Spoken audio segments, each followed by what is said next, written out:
Oy, oy. Dominica presents its 2026 Junior Calypso Booyah Monarch this Friday, February 6th, Windsor Park Stadium, Carnival City from 5 p.m. Defending Junior Calypso Monarch Queen Melody from the Dominica Grammar School will face Eli from the Goodwill Secondary, the Reverend from Pageant Primary, Damia from Goodwill Secondary, Tiny M from Plan Bay Primary School, Mighty Jewel from the Convent High School, and Lady Kaiso from Portsmouth Secondary School. Onto the Junior Booyah Monarch, Kim Possible from the Convent High School, King Zaya, Goodwill Secondary, Rinsapop, St. Luke's Primary, Ali the Star from the Goodwill Secondary, Jerky representing the Isaiah Thomas Secondary, Little D, Grand Bay Primary, and Nasha Nova from Portsmouth Secondary School. The Junior Calypso Booyah Monarch this Friday from 5 p.m. Thanks to our valued sponsors, Do It Center, Do It Best, KFC, Quapitor, S-Mart, Springfield Trading, The Glam, The Signman, Josephine Gabriel, Rapid Response, NCCU, Avid Designs, Republic Bank, Lions Club of Dominica, Bullseye Pharmacy, Lindomar, TBS Radio, Banana Tree, and Dexia.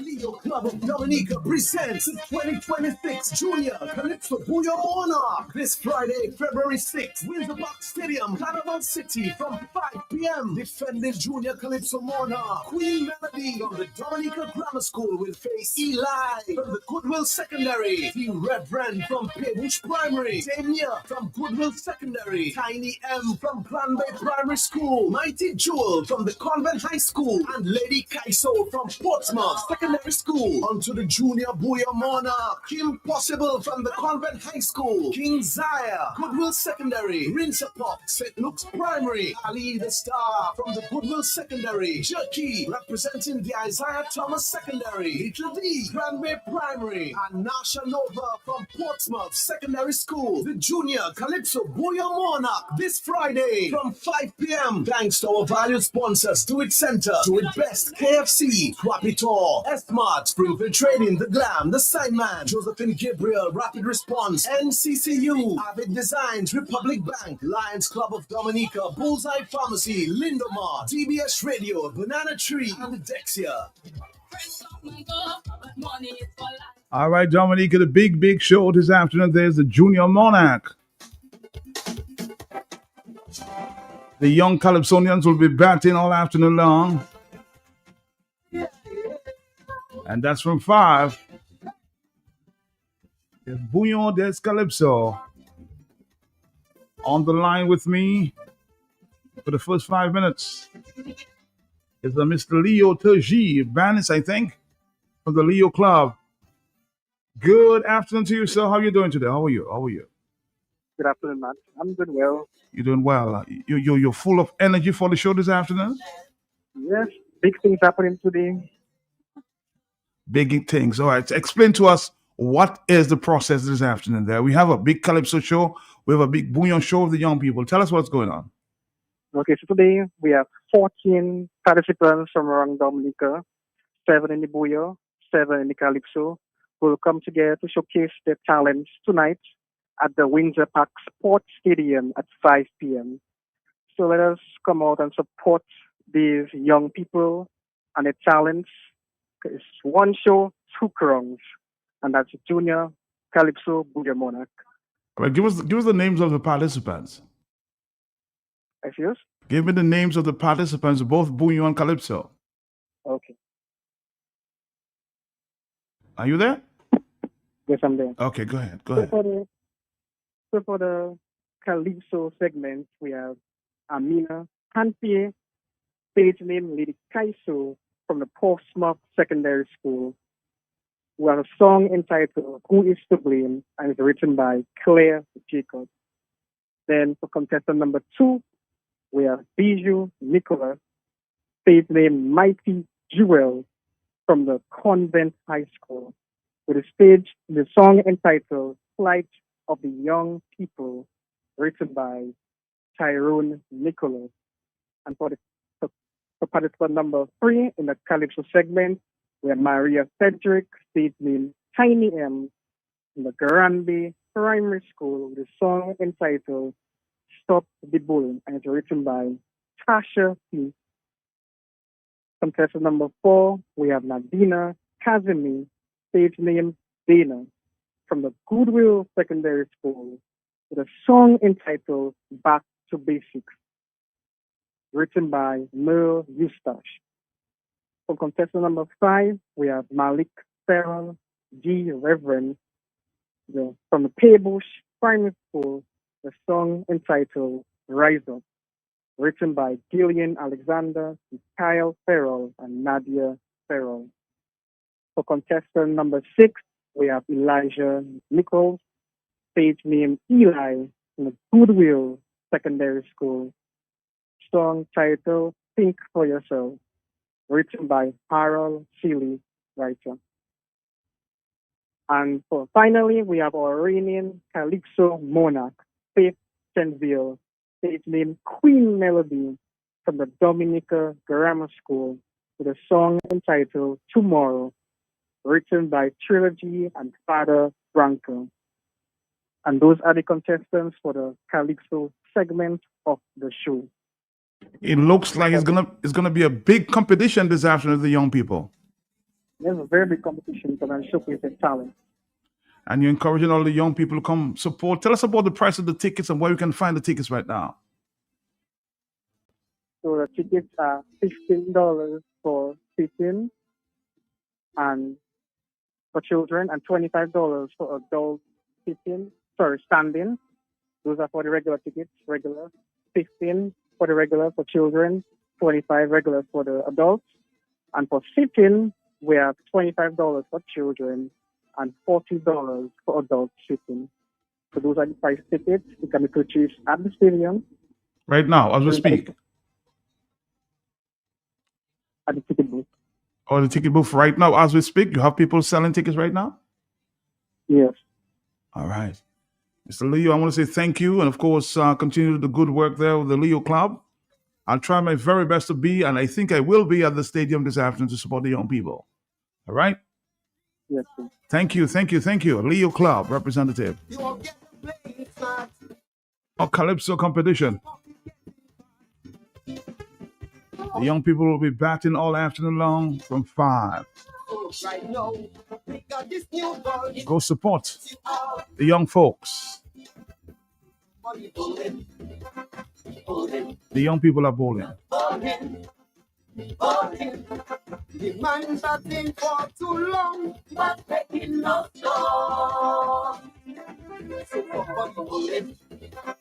hold him, just hold him.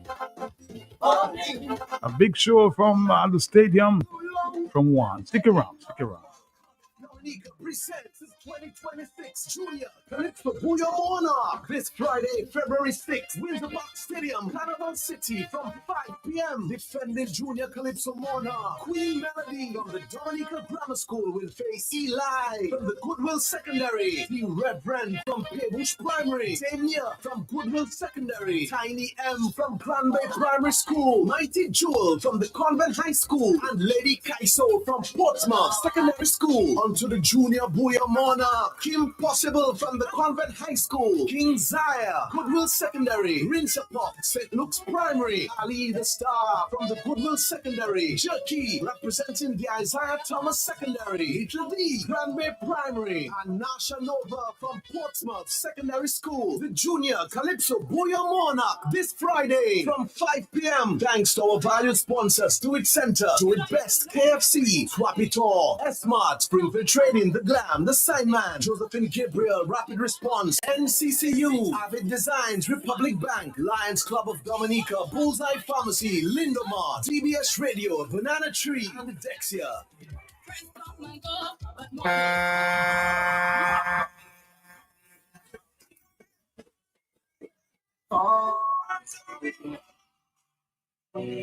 Come to the home of the real mass, Dominica's Carnival, January 10 to February 18.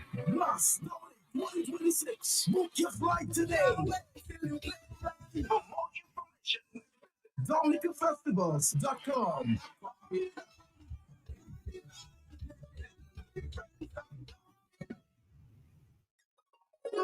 The land of Bouillon invites you to immerse yourself in a diverse cultural experience. The Real Mass Dominica's Carnival, January 10, February 18, 2026. See you there. More information available at www.dominicafestivals.com.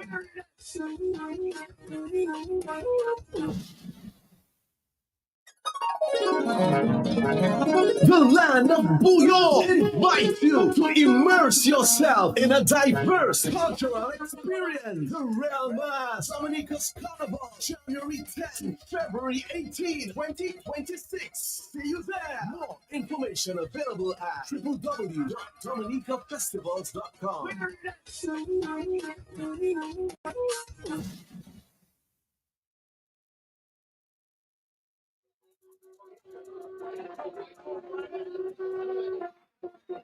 All right, Dominica, we're here for the next few minutes here with more now. Talking about the carnival activities. What is to come for the big Queen show coming up just now. The ladies are ready. You are ready, I hope. And of course, all the visitors I see around. So people are coming in for the big fete 2026.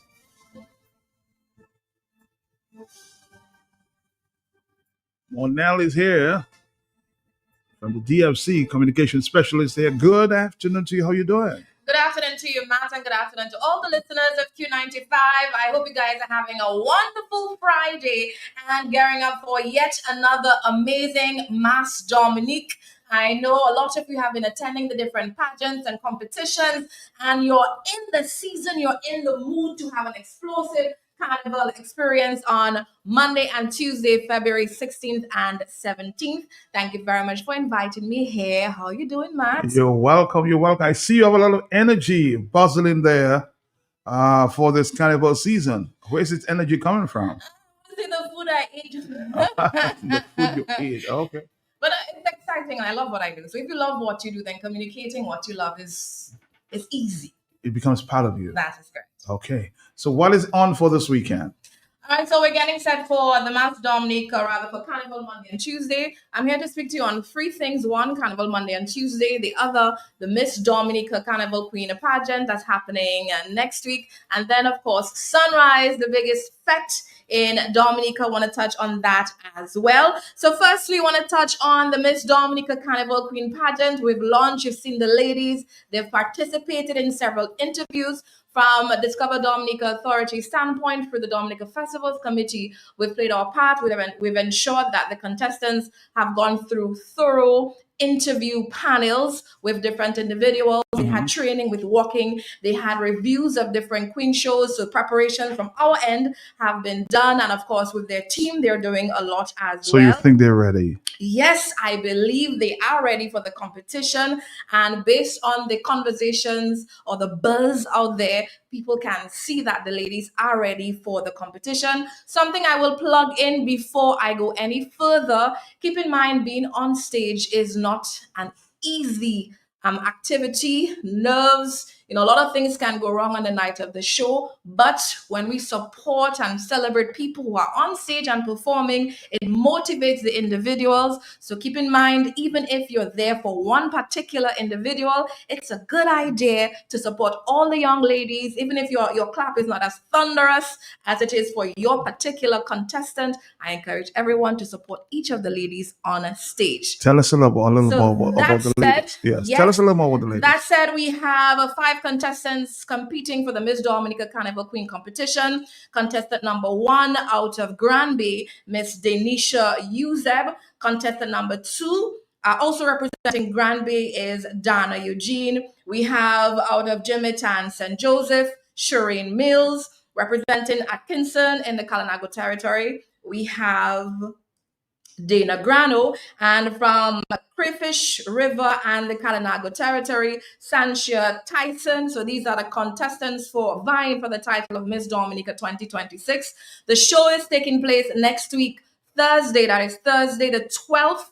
We start at 8 p.m. Keep in mind, with the first round of the competition is the interview round. And I know this is one round that persons pay particular attention to. To every word. Yes. So if you do not want to miss that round, I encourage you to come early, because after the opening number, we have the question and answer round. So there's a question and answer. There is the talent, national spectacular wear, swimwear, and the evening wear.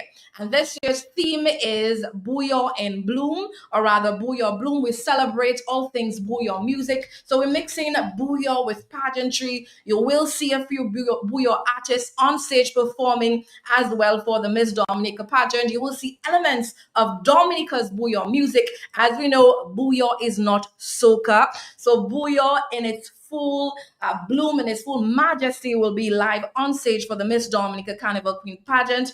Tickets, they are available right now. So I do encourage you to get your tickets and get them early. If you want to stand, tickets only $65. Standing. If you want to sit, then it's 100 EC dollars. And for VIP, then tickets are 250 EC dollars. VIP this year has been upgraded. It is going to be better than years prior. For the VIP, there's the elevated seating. You have ushers. There's a special menu. You have your bars and your food stalls near you. So there's a different feel for persons in VIP. Also fun to note, you have access to the front of the stage and the left and the right side of the grounds. So imagine the stage, you at the front, you're moving to the left, you're moving down the right. So you have that feel. So you have interaction with the crowd on both sides of the field or the event venue, and also to the front of stage as well. You have that access. Again, it's only 250 EC dollars. Tickets, two location options. One, at our office. We're located on Great Marlborough Street in Roseau. And you can also get your tickets online at dominicafestivals.com. The Miss Dominica Carnival Queen pageant is one that is going to be very memorable. I hear a lot of buzz. A lot of people are talking about the contestants, and persons have already identified who they think is going to be the winner of the competition. But keep in mind, consistency wins the crown. And the judge's decision is final. All right. Well, I suspect the big show coming up. You should be coming to the Queen Show as well, Matt. Of course. I will plug in. Queen Show is not just for ladies. Once you invite me, I'll come. You're invited. All right. Thank you. I'll make it. Wonderful.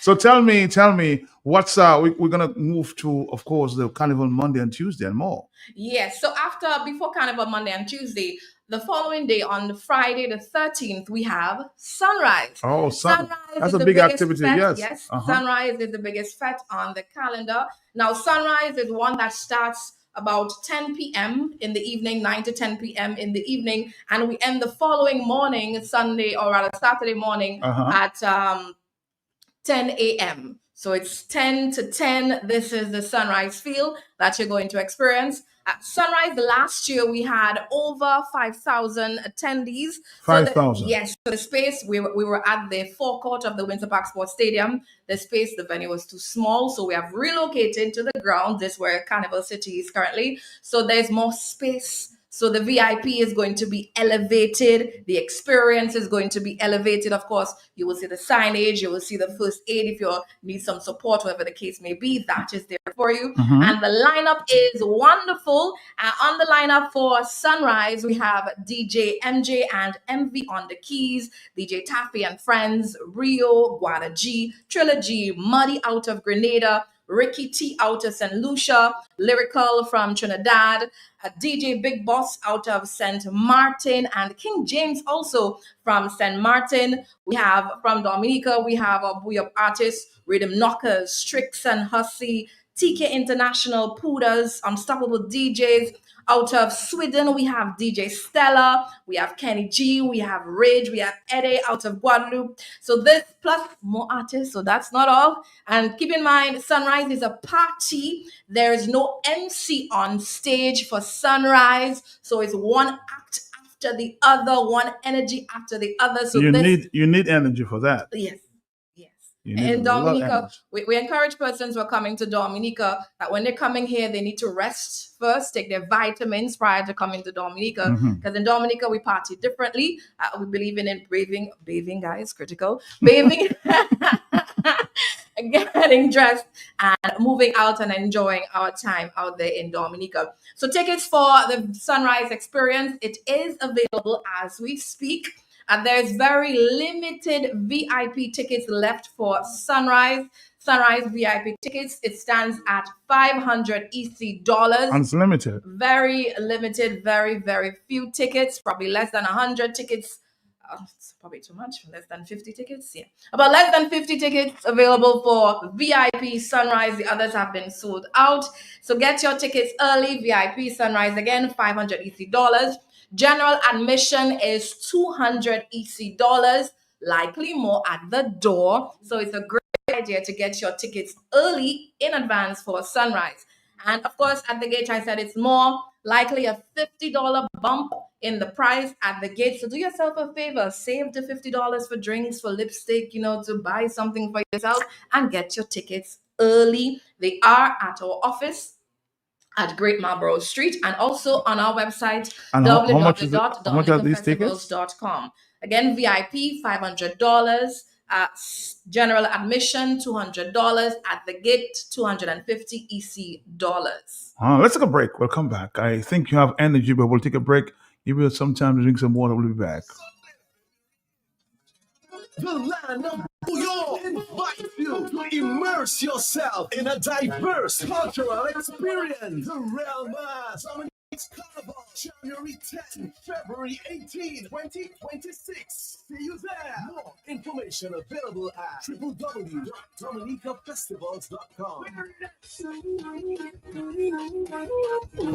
That's a lot of activities for the Carnival. Let's go to Carnival Monday. Monday and Tuesday. Now, first and foremost, before I go into Monday and Tuesday, I will say that Discover Dominica Authority, our team has been very busy over the past few weeks traveling, promoting Carnival. So we have been promoting Carnival as we do for all the other events very extensively. So we had teams traveling to Guadeloupe, to Martinique, to St. Lucia, Antigua, St. Martin. We had promotions in other parts of the Caribbean as well. So our team has been working very hard to ensure we have yet another successful Mass Dominic experience. This is going to be another one for the books. So, of course, Carnival Monday, February 16th in Dominica. J'ouvert, we start at 4 a.m. in the morning. So, Monday, we start at 4 a.m., likely to end at 10 p.m. If the police allows us more time, we will love that. Thank you very much for last year. By the way, police, thank you so much. And if you want to extend to 11 again this year, we accept. We're not going to challenge you. Do consider that very heavily. But behave yourself. Of course, I want to plug in. People have been behaving themselves for Carnival. In fact, Dominica's Carnival is among the safest carnivals in the region. If you note, last year in particular, individuals felt so safe in Dominica that they wore all their jewelry out, all their 2-pounders, 3-pounders in their necks and other parts of their body. They carried their jewelry and they were safe.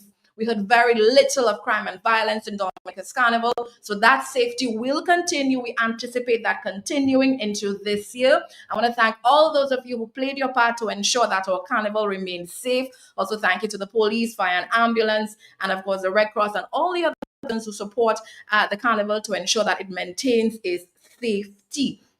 So it's at J'ouvert at 4 a.m. to 10 a.m. Of course, we have the electronic bands. They will come out about 8 a.m. in the morning, so we can experience that. From 11 a.m., there is the youth mass, and the youth mass is then followed by the traditional mass. So at traditional mass, that's where you'll see all the cultural characters and the performances. They will animate the capital. Keep in mind, for those of you who are listening right now, in Dominica, our carnival is not centralized as the other islands in the region. In Dominica, our carnival spreads throughout the entire island. So you can start your J'ouvert experience in Portsmouth, the north of the island. By the way, Portsmouth J'ouvert is one that you would love to experience. You would really enjoy. So J'ouvert, you can start your J'ouvert experience in Portsmouth. How do you know that? I'm from Portsmouth. I know that. I've jumped J'ouvert in Portsmouth. My people have vibes. So Okay. you can start your Juve experience in Portsmouth, the north of Dominica. By 10 a.m., you could be in Dubla. By 1 p.m., you could be in Maho. By 3 p.m., you could be Roseau, the capital city. By the way, the capital has the biggest carnival experience in Dominica. So if you do want that full carnival experience, then you should consider coming to the capital city, that is Roseau. And then in the evening, you can close carnival in Dominica in South City Grand Bay. This is the sort of experience you have in Dominica. Or carnival is not centralized. It is all inclusive. You can come, you can, regardless of where you stay in Dominica, you're guaranteed to have a wonderful carnival experience. So I just mentioned Carnival Monday. We start at 4 p.m. We end at 10 p.m. On a Carnival Tuesday, we start at 10 a.m. We start with the winners parade. We encourage you to come out, come with your cameras, support the individuals who have participated in different competitions. They will be out there putting on a display for us, so we should come out and support them. And then from that, we have the contemporary bands joining in. And of course, we have the pretty mass. So that's where you see all the different feather bands coming through the capital. And of course, we end with the last lap. Carnival ends at 10 p.m. This is a Carnival Tuesday. The route remains the same. Independence Street, King George V Street, Bayfront onto Kennedy Avenue, and we go around. So this is the route for Carnival in Dominica Monday and Tuesday. Now, if you're in Dominica for Carnival and you want to chill, you want to unwind, you're tired a bit, we got you covered because we have 2 chill zones that you can explore. One is at the Winter Park Sports Stadium and the other is at the Promenade. What can you expect at the chill zone? One, there's music, so the carnival feel still continues, so it's not a dead space. So there's music, there's food vendors, there's washrooms, there's refreshment areas. If you want to touch up your makeup and the likes, you can do that as well. From there, now, if you cannot come to Dominica for some strange reason for the Mass Dominic experience, we will be carrying Carnival live on our social media platforms. So you can follow Dominica Festivals on Facebook for live coverage of Mass Dominic, and the media partners in Dominica, Q95, Carry FM, DNO, MO News, and the likes, DBS Radio. They also broadcast Mass Dominic live, so you will not miss a beat. And keep in mind also, if you're coming to Dominica and you do not know how to get here, getting to Dominica is easier than before. You do have options to get to Dominica. There's a ferry you can take from Guadeloupe, Martinique, or Lucia. Of course, if you're in America, there's American Airlines out of Miami. There's United Airlines out of Newark, New Jersey. And of course, there's many regional carriers. There's Contour Airlines, Win Air, Intercaribbean Airways, Sunrise, Liat Air. So we do have options. And fun fact, I heard that in some countries, flights are filled for Dominica, the Mass Dominic experience. So we should be seeing, as per usual, an influx of persons to Dominica for the Mass Dominic experience. I'm encouraging our vendors, please, please, please remember, we are the authority. We bring them into the country for the carnival experience, but the experience that they have depends largely on you and the service that you provide. So it is critical, even if you're upset, you had a bad day, things are not going your way, please smile to the people. If they ask to use your restroom, please do not look at their color or based on their color, allow them to do put certain things. Treat everyone pleasantly so they can speak well about our country and they can return to Dominica. Because the fact is, Carnival helps all of us in some way, shape, or form, be it directly or indirectly. So please, I'm encouraging everyone to do your part, do our part to ensure we have a successful Mass Dominic experience. I'm also encouraging everyone who's coming to Dominica for Carnival, remember your flags on the road for Carnival. Keep in mind, we do have lots of foreigners coming to Dominica. St. Lucians come out in their large numbers. You see big St. Lucian flags. Grenadians are coming through with their flags. Antiguans are coming through with their flags. Lots of these islanders, they're also doing activations in Dominica. As an authority, when we travel, we do promotions in the different countries. In turn, when they come to our events, they will do promotions too. You are encouraged to participate and support them because they support us when we travel as well. So when they come to Dominica, you see all their flags. We don't want all the videos when they're out. All we see is St. Lucia, Antigua, and the likes. We want to see the land of Booyah Dominica flags out there. I'm encouraging the persons with the trucks, ensure we have a flag on every truck. So when the drones are out there in the air and they capture those photos, we have flags and we look beautiful from the sky like we normally do. And of course, everyone, young or old, I see Matt is looking at me, and I know I like to talk a lot when I talk about Dominican Carnival. So I'm encouraging everyone to come out and support Dominica's Carnival. And if you need support for Carnival, our concierge team, they are on standby to assist you. So tell your friends, your neighbors, your cousins, your aunties, then there's a number and an email that they can tap into if they need support. They can call 1767-275-7298 or 1767-275-7293, or shoot us an email, daconcierge1@discoverdominica.dm or daconcierge2@discoverdominica.dm. And of course, they will get support with travel and everything else that they need support for. Also, if you need support in traveling for Dominica when you get here, we do have a list of cabbies that we'll be posting on our social media platforms, that is Dominica Festivals. So we have a list of taxi operators that you can tap into if you need transportation. And also our bus services, they travel around the clock. So moving around Dominica for the carnival season is easy. Keep in mind, we support everyone. We're going to as much events as possible. Matt is looking at me like I need to wrap up. So I'm gonna say, I'm gonna pause. You're gonna pause? Pausing. Pause. Drink some water quickly and go ahead. I have no water to 1 drink. minute. 1 minute wrap up. Okay. Yes.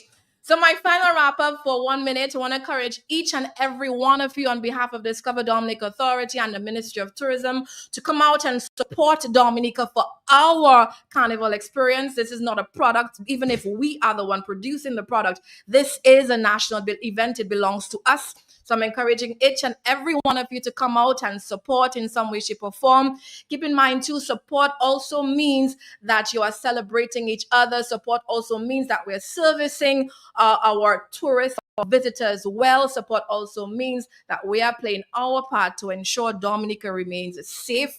We say throughout all of our marketing that Dominica's Carnival, it is safe, it is affordable, it's inclusive, and it is authentic. So this is the thing that we're pushing, and we need your help, your support to ensure that message continues. So we look forward to seeing you in Dominica for Carnival, and if you need more information, we got you. I'll be back next week with more information on Mass Dominic. Matt, thank you She's very the much. Energizer Bunny. All right, thank you very much. Thank you. The land of Booyah invites you to immerse yourself in a diverse cultural experience. The Real Mass Dominica's Carnival, January 10, February 18, 2026. See you there. More information available at www.dominicafestivals.com.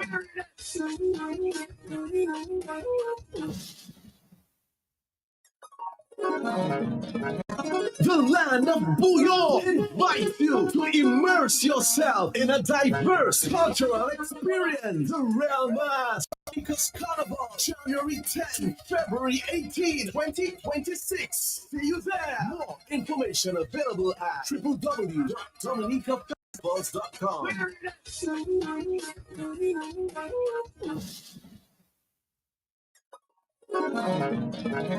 The land of Booyah invites you to immerse yourself in a diverse cultural experience. The Real Mass Dominica's Carnival, January 10, February 18, 2026. See you there. More information available at www.dominicafestivals.com.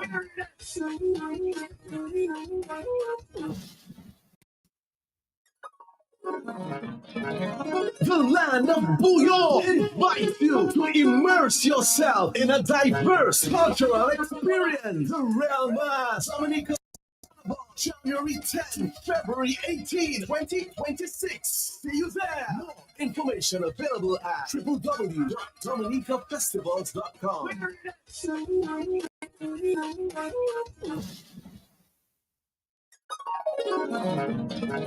The land of Booyah invites you to immerse yourself in a diverse cultural Experience the Real Mass Dominica's Carnival, January 10, February 18, 2026. See you there. More information available at www.dominicafestivals.com.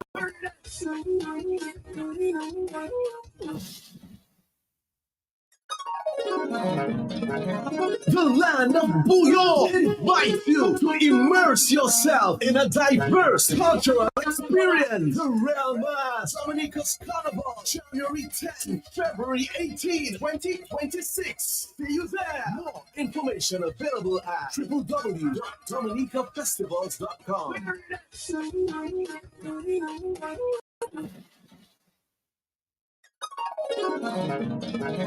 The land of Bouillon invites you to immerse yourself in a diverse cultural experience. The Real Mass Dominica's Carnival, January 10, February 18, 2026. See you there. More information available at www.dominicafestivals.com.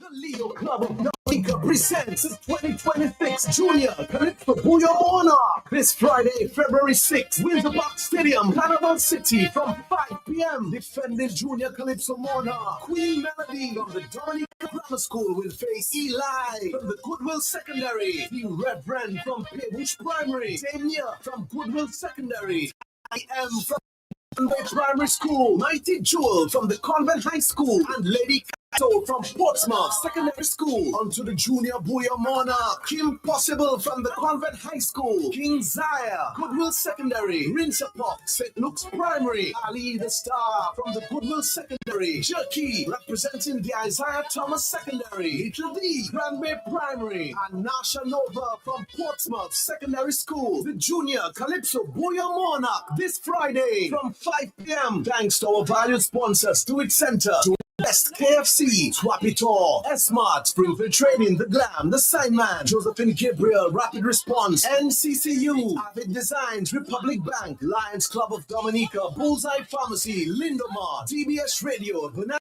Tree, and Dexia.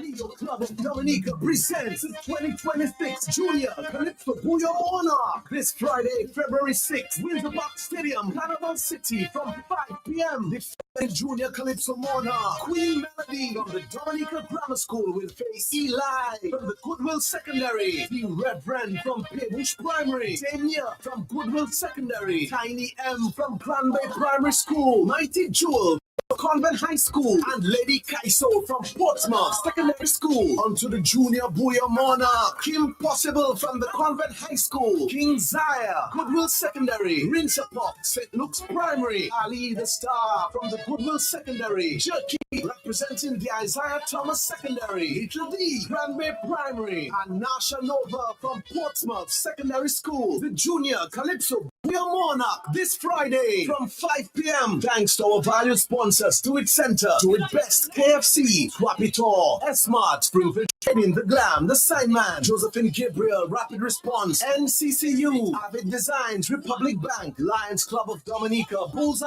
Pharmacy, Lindomar, TBS Radio, Banana Tree, and Dexia. It's okay, sir. Your roof leaking and your house flooding.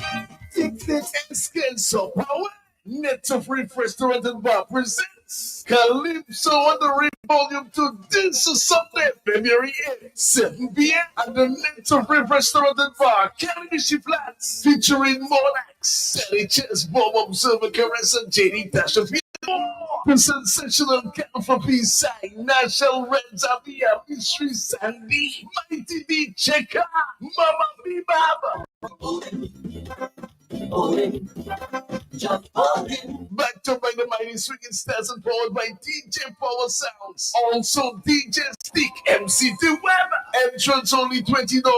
Water Kaiso Fiesta. Bo Kaiso Bomachi. Peach water, shatter water, goat water, and the famous gin distilled in Calypso. Partners include Dream Car Rental, Bella Villa, the Dominican Calypso Association, and more. Commissioner Emlita, the vagrants in Rosa Hustle in Detroit.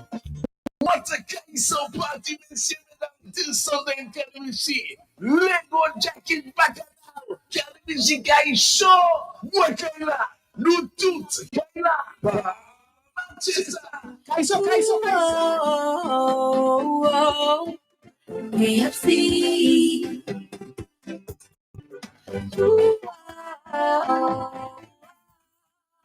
KFC. Looking for some to go. Meals for so KFC. Grab your family and your friends. Join in the experience. KFC. It's the place to be. Made for you and me. KFC. KFC. It's finger licking good. On the corner sweeping. If you look at one Belfast to sell, you pay, you go. To fit, to Belfast, to set, to Belfast. You pay. Oh, son, look away. Me, son, look away. Doctor, son, look away. Rum punch. Son, look away. Me, son, look away. Doctor, son, look away. Red gun. To that, to fit, to Belfast. To that, to fit, to Belfast. Look away. Doctor, son, look away. Rum punch. Son, look away. Me, son, look away. Doctor, son, look away. Red gun. Yo pays, yo goût, nous avons one Belfast, tout fait, tout Belfast. Shock them! Anytime, whatever you're doing, stop. You confirm to exercise your right, your vote, your party, your responsibility. This fresh confirmation process gives you the power and authority to choose your candidate. Don't miss this opportunity. Don't let it pass you by. Go exercise your right. The professor unbrise vote. Récomptez-vous toujours devant. Your vote is important. Make it count. You make first communion. Now is your time to confirm. To vote. Look back and shut your boy Lucia coming already confirmed. Hurry, join the confirmation process. Make sure your name is big and bold on the electors list. Go and register in the names that you can do. Make sure you work with your witness from your polling station who is already registered. Do it early, do it fast, do it now. Call the confirmation hotline at 617-9595-275. 8164. Do it because that makes you 100% Dominican.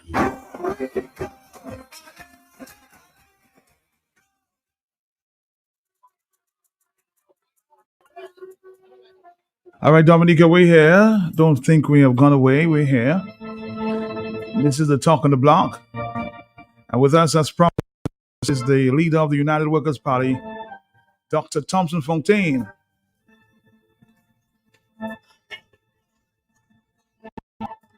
But before I introduce Dr. Fontaine,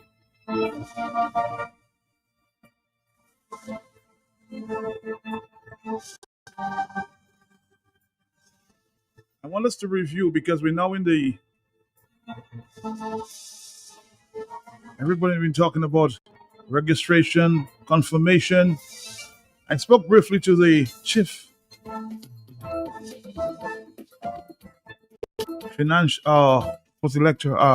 chief election officer, sorry.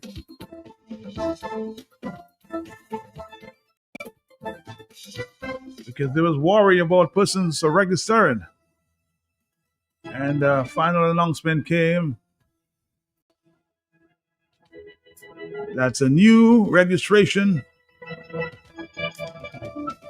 will commence in the March month, the 9th of March. Let's listen to the chief election officer, Anthony Joseph.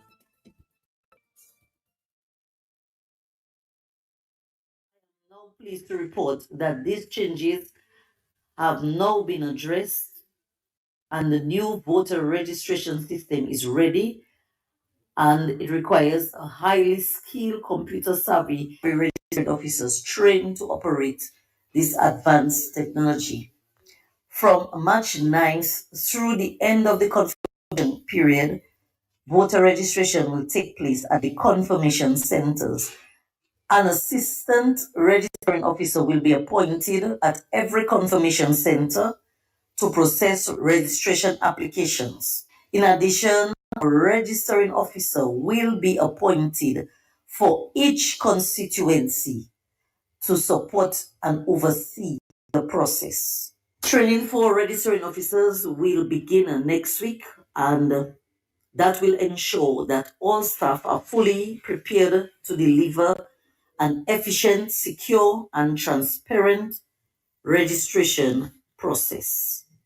The Electoral Office remains committed to upholding the law, strengthening the integrity of the electoral system, and providing the public with a registration process that is modern, reliable, and accessible. We thank the public for their patience and cooperation as we continue to implement this important reform. All right, so on the telephone with us, the Chief Election Officer, Ms. Anthony Joseph. Good morning to you. How are you doing? Hi, good morning, Matt, and good morning, listeners. Well, I'm happy you reached out this morning and trying to clarify some of the issues that you must have heard there on the radio this morning. We're going to give you a chance, of course, before you ask any questions. Some people say that you're not clear in terms of the documents that some persons may need to register. Explain to us, sir. Okay, I heard some of the comments this morning on the program, and I want to clarify to the listeners that registration will take place at the confirmation center from now. And at the end of the confirmation period, registration is not going to cease. So it will continue. However, at that point, every assistant registering officer and every registering officer will be fully equipped with hardware. As you know, we have a number of confirmation centers set out throughout Dominica, and we have now hardware at the confirmation centers. And at the end of the period, what we are proposing that the hardware will go to the homes of the AROs and the ROs so that they can continue the process. So I want to just dispel the concern of citizens that registration is not going to stop at the end of the confirmation period. But from now, it's going to be facilitated at the confirmation center. So I hope that clarifies the. No, the point that's been made this morning, of course, for the new persons who want to register, that they have missed out on about 3 months. So what happens? Are you going to understand that they have missed out? Could you repeat that question? Sorry. I am saying it's obvious that persons who wanted to register, new registrants, they missed out on about 3 months. What is this time going to be added up? I really don't understand your question, Matt. All right. So okay. So the new registration stopped. Voters cease to register at this time, because I heard Mr. Nassif complaining that he went to register, he could not register. Are you saying that the times that have been missed will be added? I'm not sure what you mean by the term missed. The registration will be opened from as of 9th of March. So every person requiring or wanting to get registered, you can do so from the 9th of March. You come in, and once you have your proper documents, you go to the confirmation centers, you have your passport or your social security card and your birth certificate or your driver's license and your birth certificate. You are a Dominican citizen, you have been in the constituency, you have been residing there for at least 3 months.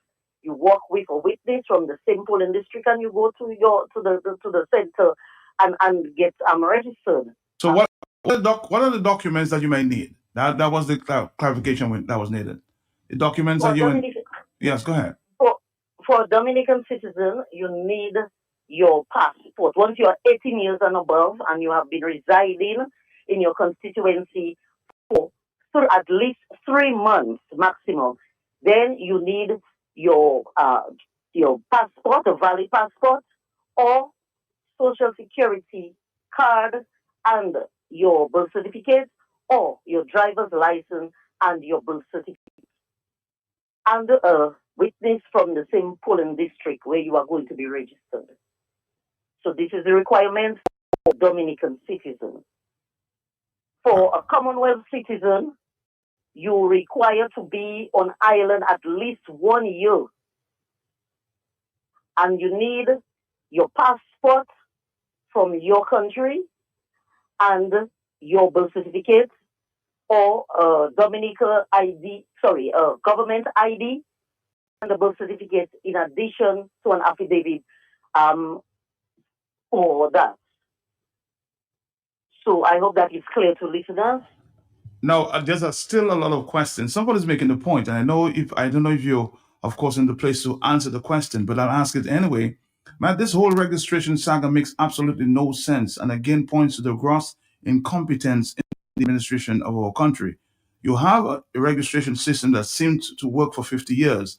The inclusion of technology could simply be an option to accelerate the process. Why cut off what worked when you're not able to use the technology? Every function mandated by law must have backups to continue running. It's like burning down my house before I build a new one elsewhere, making me homeless in the process. So that is what somebody's suggesting at this point. And again, I just want you said the technology was not available for the past 3 months. Mark, the same people who were asking for registration during the period would be probably the same set of people who probably the electoral office to task for performing an illegal process. We had the old system. We had no system to generate a new voter registration number. We were not equipped with the software as yet. We had the old forms, the old system. Persons were not trained. They were not. We had not checked yet to see if persons were computer savvy because, as you know, registration took place at the homes of individuals with a book, right? Now it is a computerized system. We needed to have a software built. We needed to have the persons trained.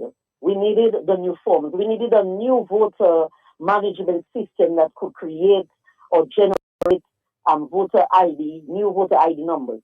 Now, how would you be able to process registration without a new voter management system? So that means you would have been giving people a voter registration number under the old system using the old form, and probably the very people who are asking for registration would be the same set that would probably take the electoral office to task and say that we are using the old law to register persons. So we were not yet equipped, and because we probably gave the confirmation period a little priority over the registration simply because of the declaration that had to be made by law 30 days after the passage of the law. We were required, the Electoral Commission, they were required to make a declaration or a date. So because of the date, we had to fast forward or move quickly towards achieving that period that was announced. So that took priority so that we could get that going. It was a two-phase kind of system. So the confirmation, we kind of pushed it because of the declaration, and then we went into the registration process. And as you know, it's a whole new system. It's a whole new ball game. It's not the same with a paper where you come in and a person fills in a form. It's different, where you have to have documents, you have to scan documents, you have to take a photo, you have to do data entry. So all of those things have to be put in place. Now, building a software is not something that you can do overnight. You have to go by the law, and you have to, make sure that everything is in keeping with the law. Now, even in building that software, okay, that we found that there were areas that we had to amend in the law because you have a law, but when you come to implement, then you realize certain things that need to probably be tweaked, or something has to change to so that the process could go smoothly. So all of those things are things that were happening in the back end or in the electoral office, And I want to say that we have 3 senior lawyers on the team and 2 other commissioners who are with law background. So we were deliberating, we were planning, we were discussing, and we were trying our best to do the best. 3 senior lawyers, you said, of course, and we know they are in the Electoral Commission, but everybody would, and you'd understand, Miss Joseph, that these 3 lawyers are pro-government. Would you understand that?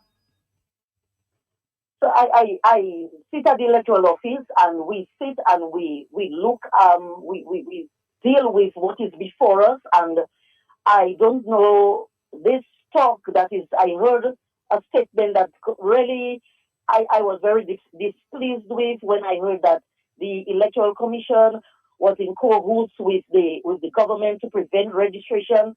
I want to dispel that statement, and I want to say that we as Dominicans, we need to be more responsible in our statements and in our thinking, because which political party would not want registration to come on stream, man?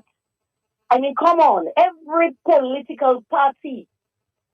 No, but my question to you, Miss Joseph, that you have not answered, I'm saying that the world knows that 3 of the commissioners on the commission are pro-government. Would you deny that? I cannot speak to that.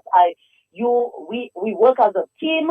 We all work as a team. We have 5 commissioners, and we work as a team. And you're saying all of these commissioners are independent?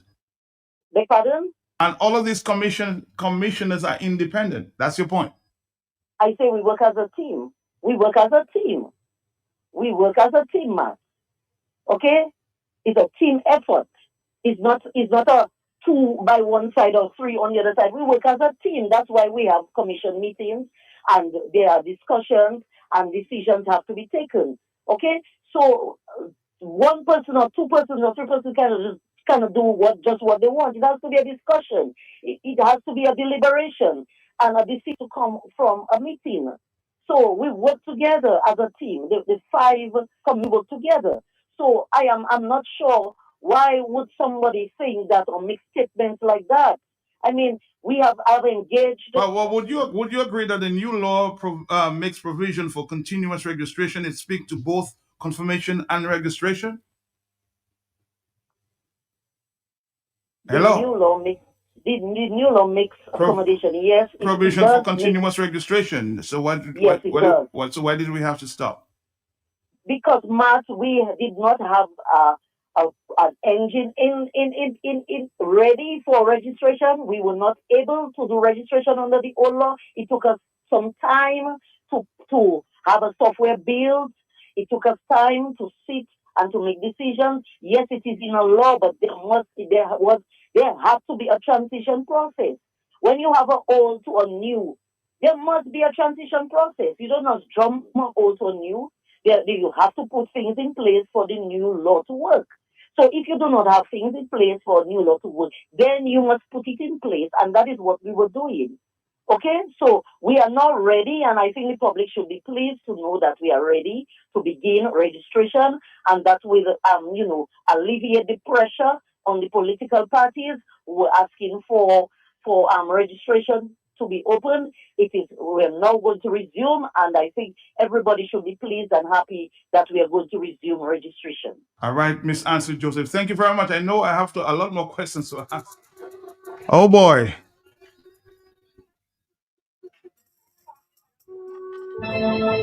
Dominica, we have with us Mr. Thompson Fontaine, Dr. Fontaine, the leader of the United Workers' Party, as we close up this week. And I saw him taking his notes, so he was paying attention carefully to that interview with Miss Ansel Joseph. I see my telephone's going crazy here.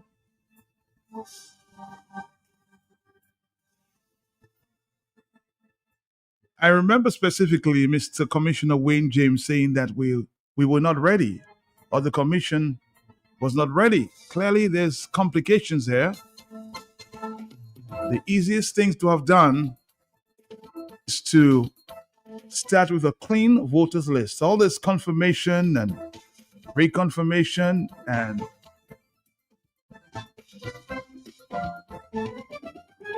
the voting process would be clear, very clear. if we had started with a clean sheet, you know? Too much complication, too many complications, huh? A lot of people are more confused than anything else. Well, let's say good afternoon to Dr. Fontaine. Dr. Fontaine, you heard? Let me say congratulations to you. Of course, on the big meeting, or the meeting held there in Grand Fond on the weekend. Very satisfied, sir? Matt, good afternoon, and to all your many listeners. And I'm learning that you have quite a few listeners. You know, I've been surprised to see a number of persons who told me that they heard me on Matt. I go to remote villages and people say, "Oh, but I know you. I've heard you on Matt." Okay. You know, so yeah. To all of those who are listening, good afternoon, and yeah, it was a great effort. And I want to say a big thank you to all those who made it the success that it was, to those who came out in spite of the distance, and just to show their support and solidarity. It was indeed a great start for us. It continues? It continues. We are not going to sit on our laurels. We're not going to sit. This is just the beginning. It's not the end. It's a start for us. We have many things coming forward. We will be on the ground this weekend, for example, tomorrow evening, tomorrow afternoon, tomorrow morning we are in the Pottersville area. In the afternoon we go to Woodfordale, and on Sunday we will be at church in Cassibros, and in the afternoon we'll be around the village of Cassibros. So we are pushing the groundwork consistently, and in addition to that, we are looking to have a major public rally meeting, not a national rally, but a meeting that will have people from all over for as much as possible, somewhere on the West Coast. We are working out the details on that, but we are looking to have it most likely on March 21st. March 21st. Yeah, so we are moving forward. All right, we'll talk a little more about that, but let's talk about what you just heard from the Chief Election Officer. Yes, Matt. Very interesting. And let me say, I'm glad to hear that registrations are coming back on stream. And I want to thank the Electoral Office for heeding the call. I'm still perplexed by why it took so long, but I'm happy that it is moving forward, and that everybody who have not had a chance to register will get a chance to do so. But here is my concern from what I have heard so far. Well, two things, and I'm trying to verify the information in terms of what is needed. The Electoral Commissioner, she mentioned a very elaborate, the Chief Elections Officer, a very elaborate means of registration. And if I'm not mistaken, and you can replay the clip, I heard her to say that to register, you need your birth certificate and either a driver's license or social security card or a passport. I don't think that's correct. I seem to, and that's the reason why I'm trying to get back to the legislation. I just retrieved the copy, and I want to confirm that. My understanding is that the registration is only based on the affidavit and the birth certificate. And there's a reason for that. An 18-year-old who is just coming out of school may not have a social security card because they're not working as yet. They may not have a passport, all right? And they may not have a driver's license because they are just getting the age to drive. So I think that is incorrect. But again, hopefully before we are through there, I'll be able to get the exact thing. But if that is what is in the legislation, that is a problem. It is going to be a problem. The registration should be as it always was. All of us, all 40, 50,000 people who've ever registered in Dominica, they did so with the use of their birth certificate and somebody saying, yes, this is the person that appears on this birth certificate. If this has changed, and I doubt it has, but because if this has changed, then we have another problem on our hands, and we have to deal with this, okay? Because you're again going to disenfranchise a number of persons. I mean, think of it, you are disenfranchising persons for confirmation who are grown-ups, who are already adults. You are disenfranchising so many of them because they don't have the birth paper. They don't have the passport, driver's license, and social security card.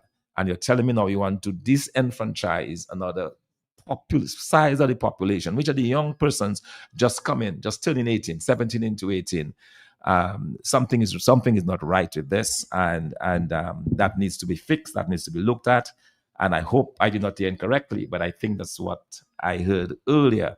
And that would be a real cause for concern. That's one. The second cause of concern for me is the fact that the registration of new voters is going to be confined only to the confirmation centers that already exist. And we have been making noise, we have been calling on the Electoral Commission to include the number, or to increase rather, the number of confirmation centers. Because you have whole villages that have been excluded. And it just happened that the majority of villages that have been excluded are villages that support in overwhelming numbers the United Workers' Party. I'm talking about the village of Mount Prosper, talking about the village of Warner, I'm talking about the communities of Yampis, Stock Farm, Tarish Peat, and so on. These are all very strong United Workers' Party support base, and they do not have confirmation centers in those areas. So it means, again, if an 18-year-old has to go and register, they have to find a way. If they're living in Warner, they have to find their way to Maho.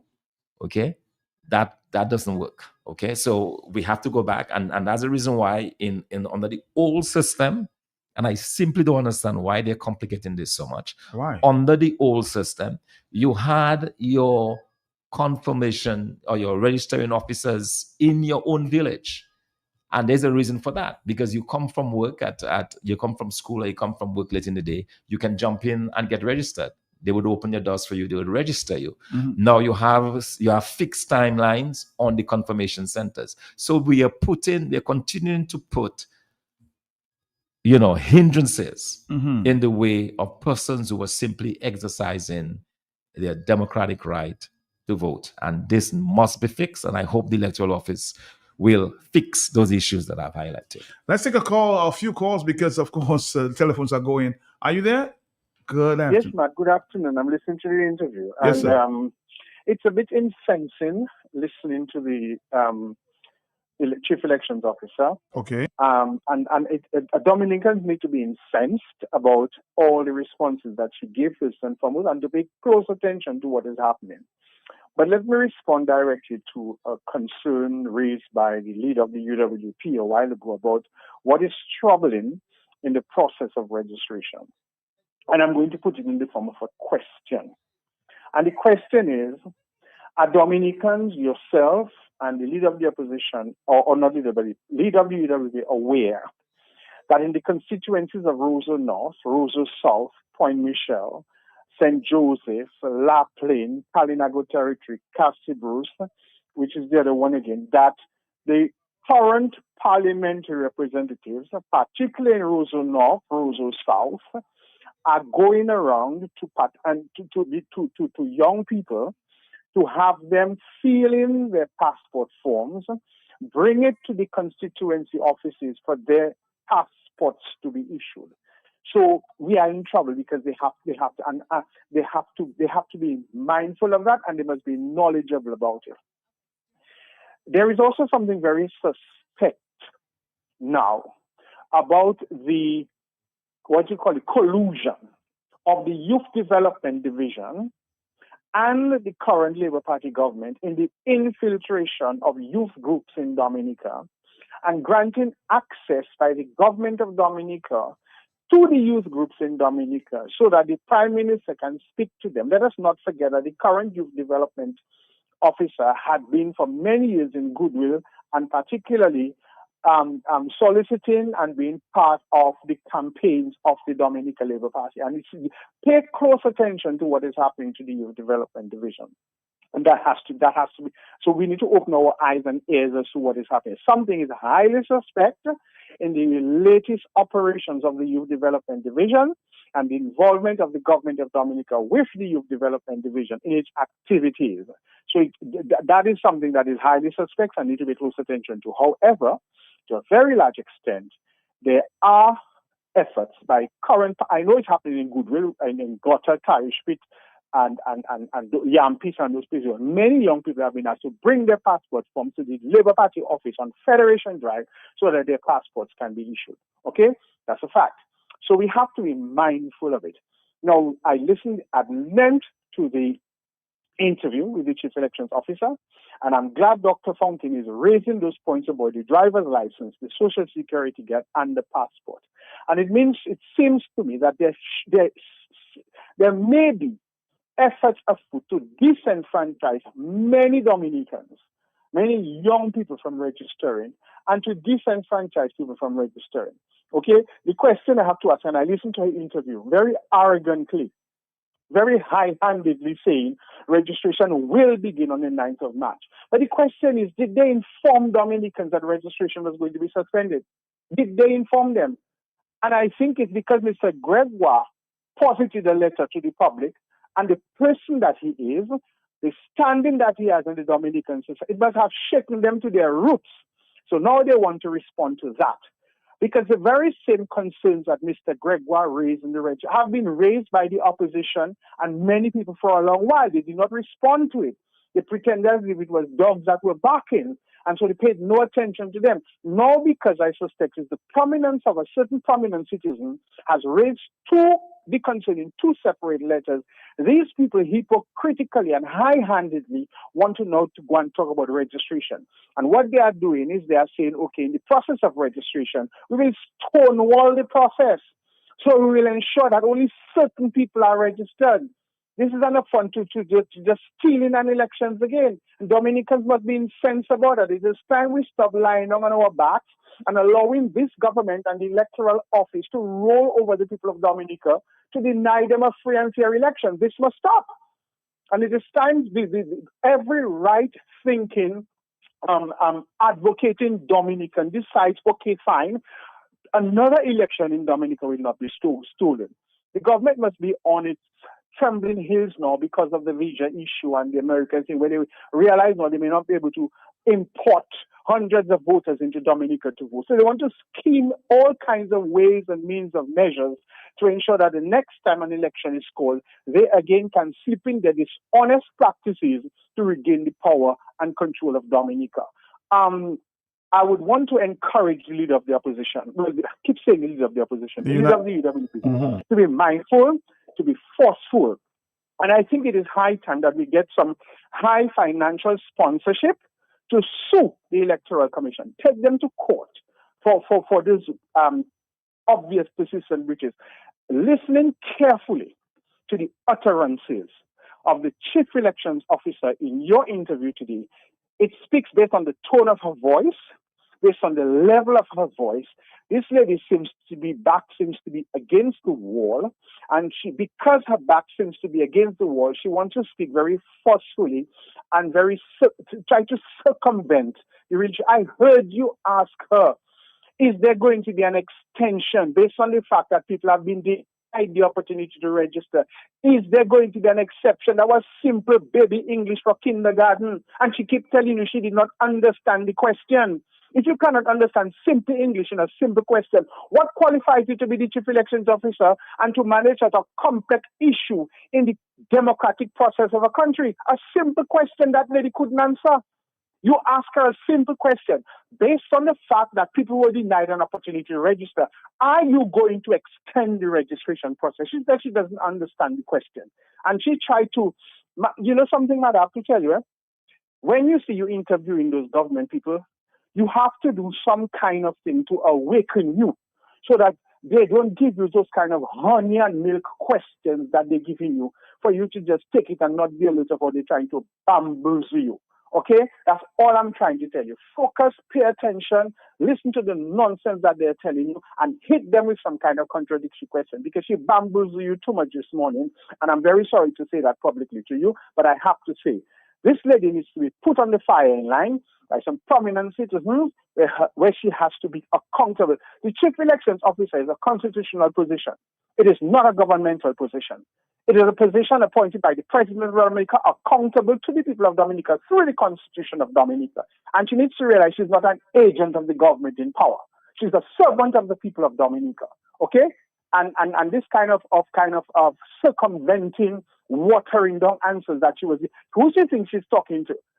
These are not the days of the 50s and 60s where people couldn't understand. Although long ago we had less university graduates in Dominica and people were more forceful and speaking out. And now we have more, everybody have bachelor's degrees, but they're more silent and quiet than anything else. So we have a less thinking population now, although we have had a more university graduating situation. But she mustn't think that these are the days when people were illiterate and because you had a position, you could tell people what they want. These days are over.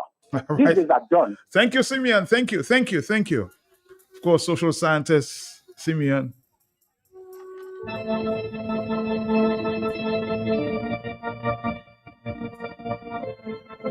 Matt, good morning to you. Please read my message. There are people in positions of authority. Let me see if I can get that. Thompson will come back to you. You enjoy being in high office and all the perks and ranks that come with it. Stop being confrontational with the public. When asked questions or for clarification or statements, it is your job to humility on to be humble. In other words, on statements. Humility and class are not exceptions because it's your government in power. You are paid by taxpayers of Dominica regardless of their political leanings, religious affiliation. Cut the high and mighty, abrasive, demeaning attitude out. So many of you are not even qualified to be in this position. That's a WhatsApp message. Thompson, it appears that we're getting so many phone calls. We'll come back. Hello, talk to me, yes? But it's obvious some work has to be done. Are you there, caller, please? Yes, ma. Yes. If they were not ready, why did they start? And that's the point that Mr. Wayne James made a long time ago. They said they were not ready. And then the first question you asked her, she could not answer up to this date. I heard Mr. Simeon saying that same thing. She could not answer. What about the 3 months gone? Is it being extended? She has never answered that question. All right, caller, thank you. More telephone calls is 224. Are you there, yes? Yes, Matt, I'm there. Yeah. Good afternoon. Good afternoon. Yes. Matt, the thing is, do you know, are you aware of any position that in this government that Roosevelt Skerritt has not fingered his way into? Do you know any position from the president down? Roosevelt Skerritt has permeated every position and put one of his cronies in it.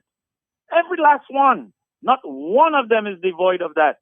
And that is the way he believes that he will control Dominica forever, by having his crony police chief, by having his crony this and that, now all the way to the Electoral Commission. Alas, an area where you should never have gone. Dominicans, wake up. Wake up. You got to demand it. It's got to be free and fair. It is that area there, as Matt said, is not a partisan area. This is an area where it has to be democracy, a free and fair vote. You mustn't interfere with that, Mr. Skerritt. You must not go there. You already have 3 of your people in there. And sorry, caller, that's the point I was trying to make to her. In other words, you have 3 people in your corner, but she's claiming that they're working as a team. When I heard many times that Mr. Hillary Shillingford and Wayne James saying they're fighting in there. So what is she talking about? But Matt, that's the whole point. She herself is part of the cabal. How can she not be? Because Skerritt has not put anybody from any other side. He's only putting his cronies in every position, and now he's come to the Electoral Commission, an area he should never have gone. Thank you. All right, thank you. Matt, somebody says, Matt, the youth registration started this week. 449, I'm not aware. She just said it will begin on the March 9th. So are they going at the back there, hello, and registering people? Are you there? Talk to me. Something is not right. I'm there. Good afternoon. Something is not right. Hello, good afternoon to you. Good afternoon, Dr. Fonkin. Hope all is well with you. Yes. Thank you. Good afternoon. Yeah, Matt, I want to agree with Simeon with everything that he said. I am still of the view that the commission should be taken to court, notwithstanding the fact that the chief elections officer said that the registration is going to resume on the 9th, but it should have never been stopped, and it is still stopped. So in my opinion, the matter should still be taken to the court, because because you want that if you have an election and then you file an election petition, you could also point to that case. You could also show that even before the election you've been having trouble with these people. So in my opinion, we still need to file a case in the court where that is concerned. Another point that Simeon made that I agree with, it has to do with financing of the party. Dr. Fontaine, we need to get some big donors that could finance activities of the party. I mean, if it is we have to approach the Taiwanese embassy in St. Kitts, let us do that. And then after the election, if we have to move allegiance to Taiwan, we do that. But it cannot be that we're talking about it. We cannot raise funds and that sort of. We're in politics. We're not running a seminary or a convent. We have to start fighting fire with fire. Let us seek some donors where we could raise funds through donors or whatever it is, and so we could do these things. Thank you very much, Matt. Thank you very much. Another comment here, Matt. Good afternoon to you. The more this woman speaks, the more she demonstrates that she cannot do the job. She's a puppet who's sitting and her strings have been pulled by 3 senior lawyers who are working for the puppet master. She said she's working with a team, but the other 2 members I was saying, I just spoke to Mr. Chillen for a short while ago. He said, Matt, we're always fighting in there. So what are we talking about for working as a team? Well said, Simeon, fearless, saying it very beautifully. But let's go back to you, Dr. Fontaine. Matt, I am deeply concerned now that I've had a chance to confirm that is in fact what is going to obtain. We have a problem.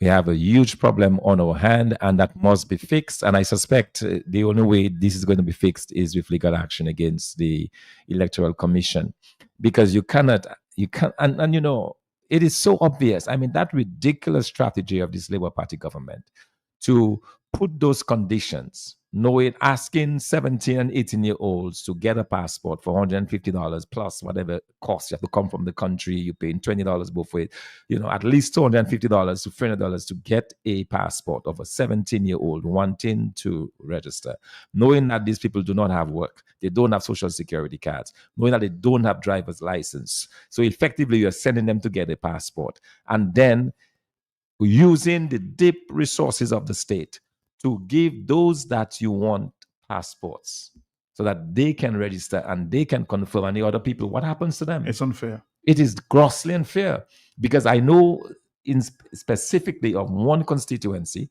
where they had put somebody in charge of giving passports to different individuals. And that person decided, well, I'm going to give to everybody. Anybody who does not have, I'm going to give to them.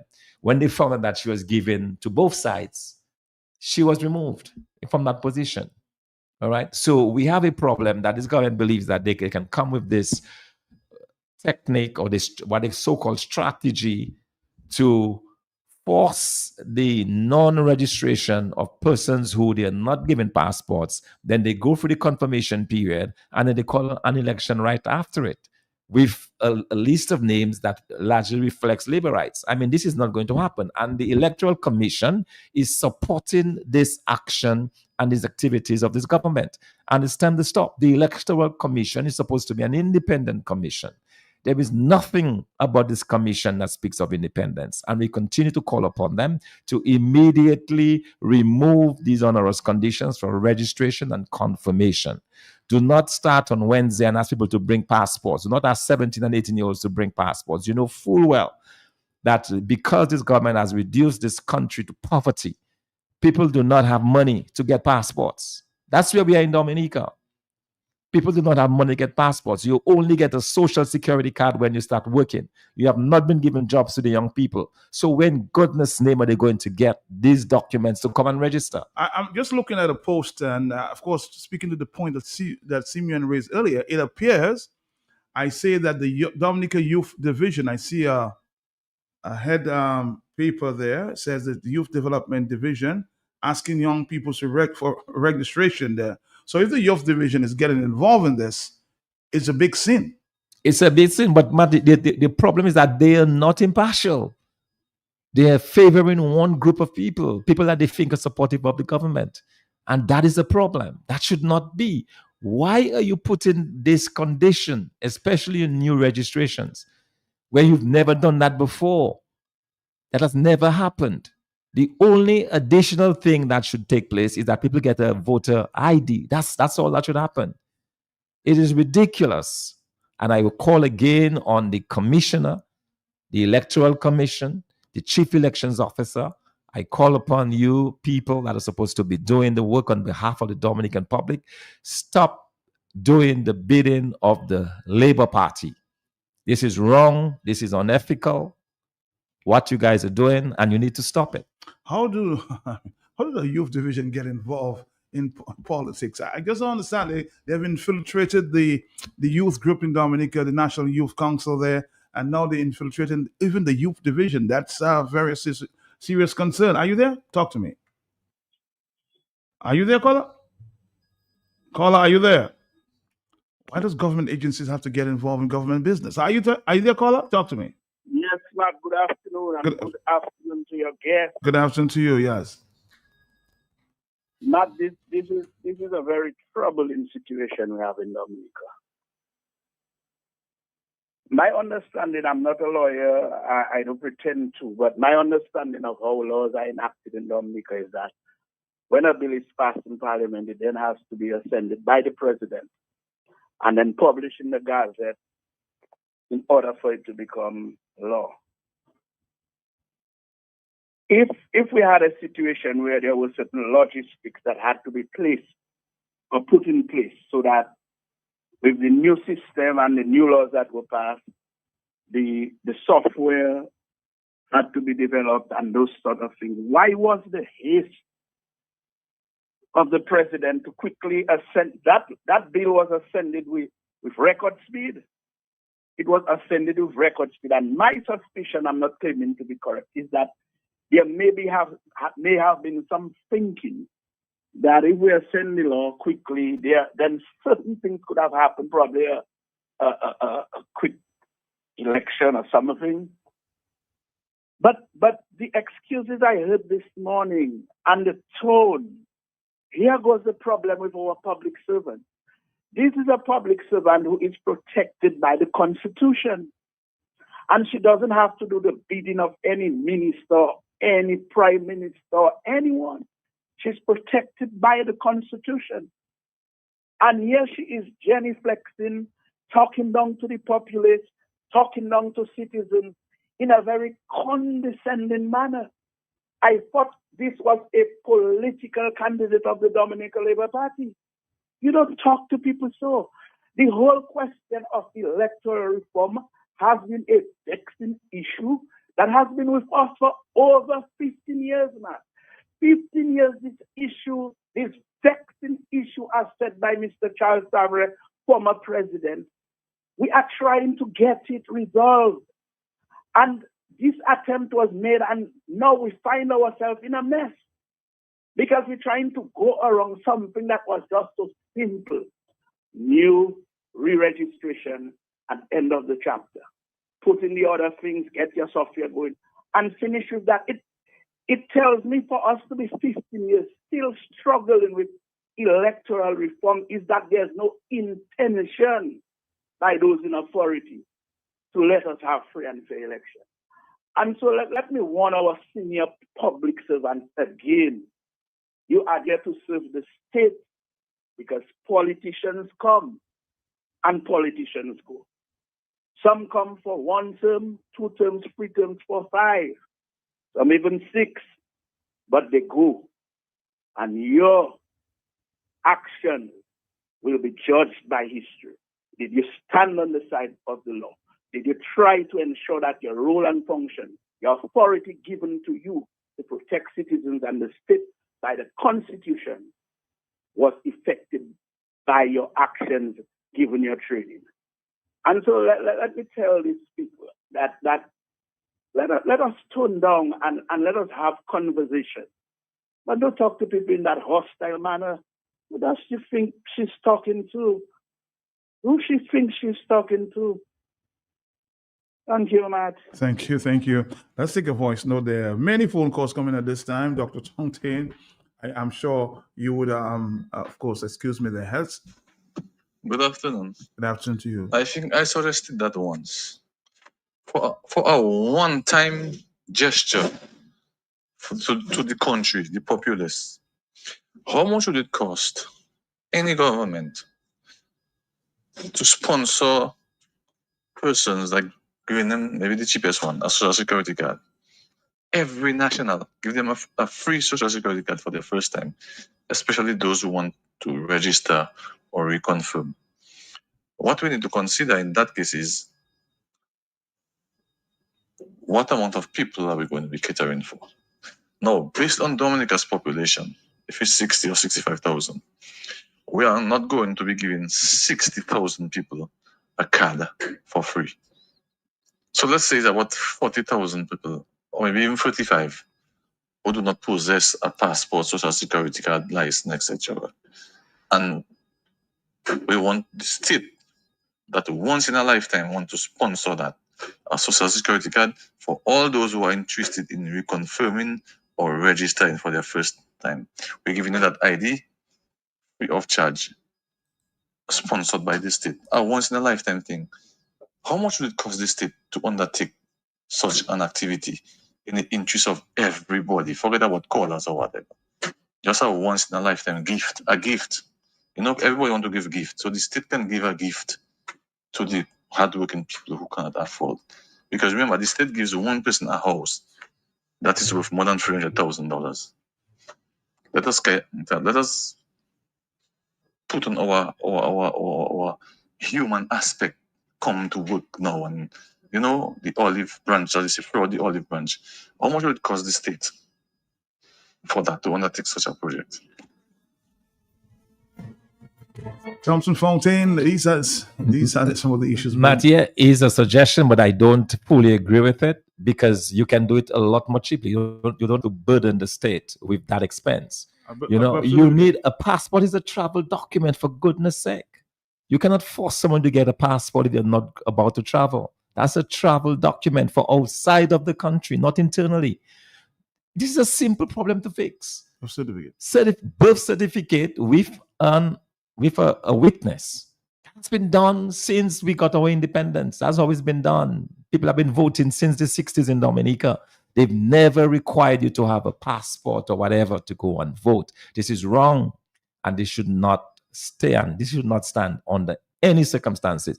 So yeah, I don't even want to entertain any idea of government paying for nothing. We don't need government to pay for anything. People will pay for the birth certificate. They're able to do that. Let them do it and let them get registered and confirmed. And again, the electoral office, you need to act. You need to move. And Matt, I think now we have to move into high gear with regards to our legal challenge to this.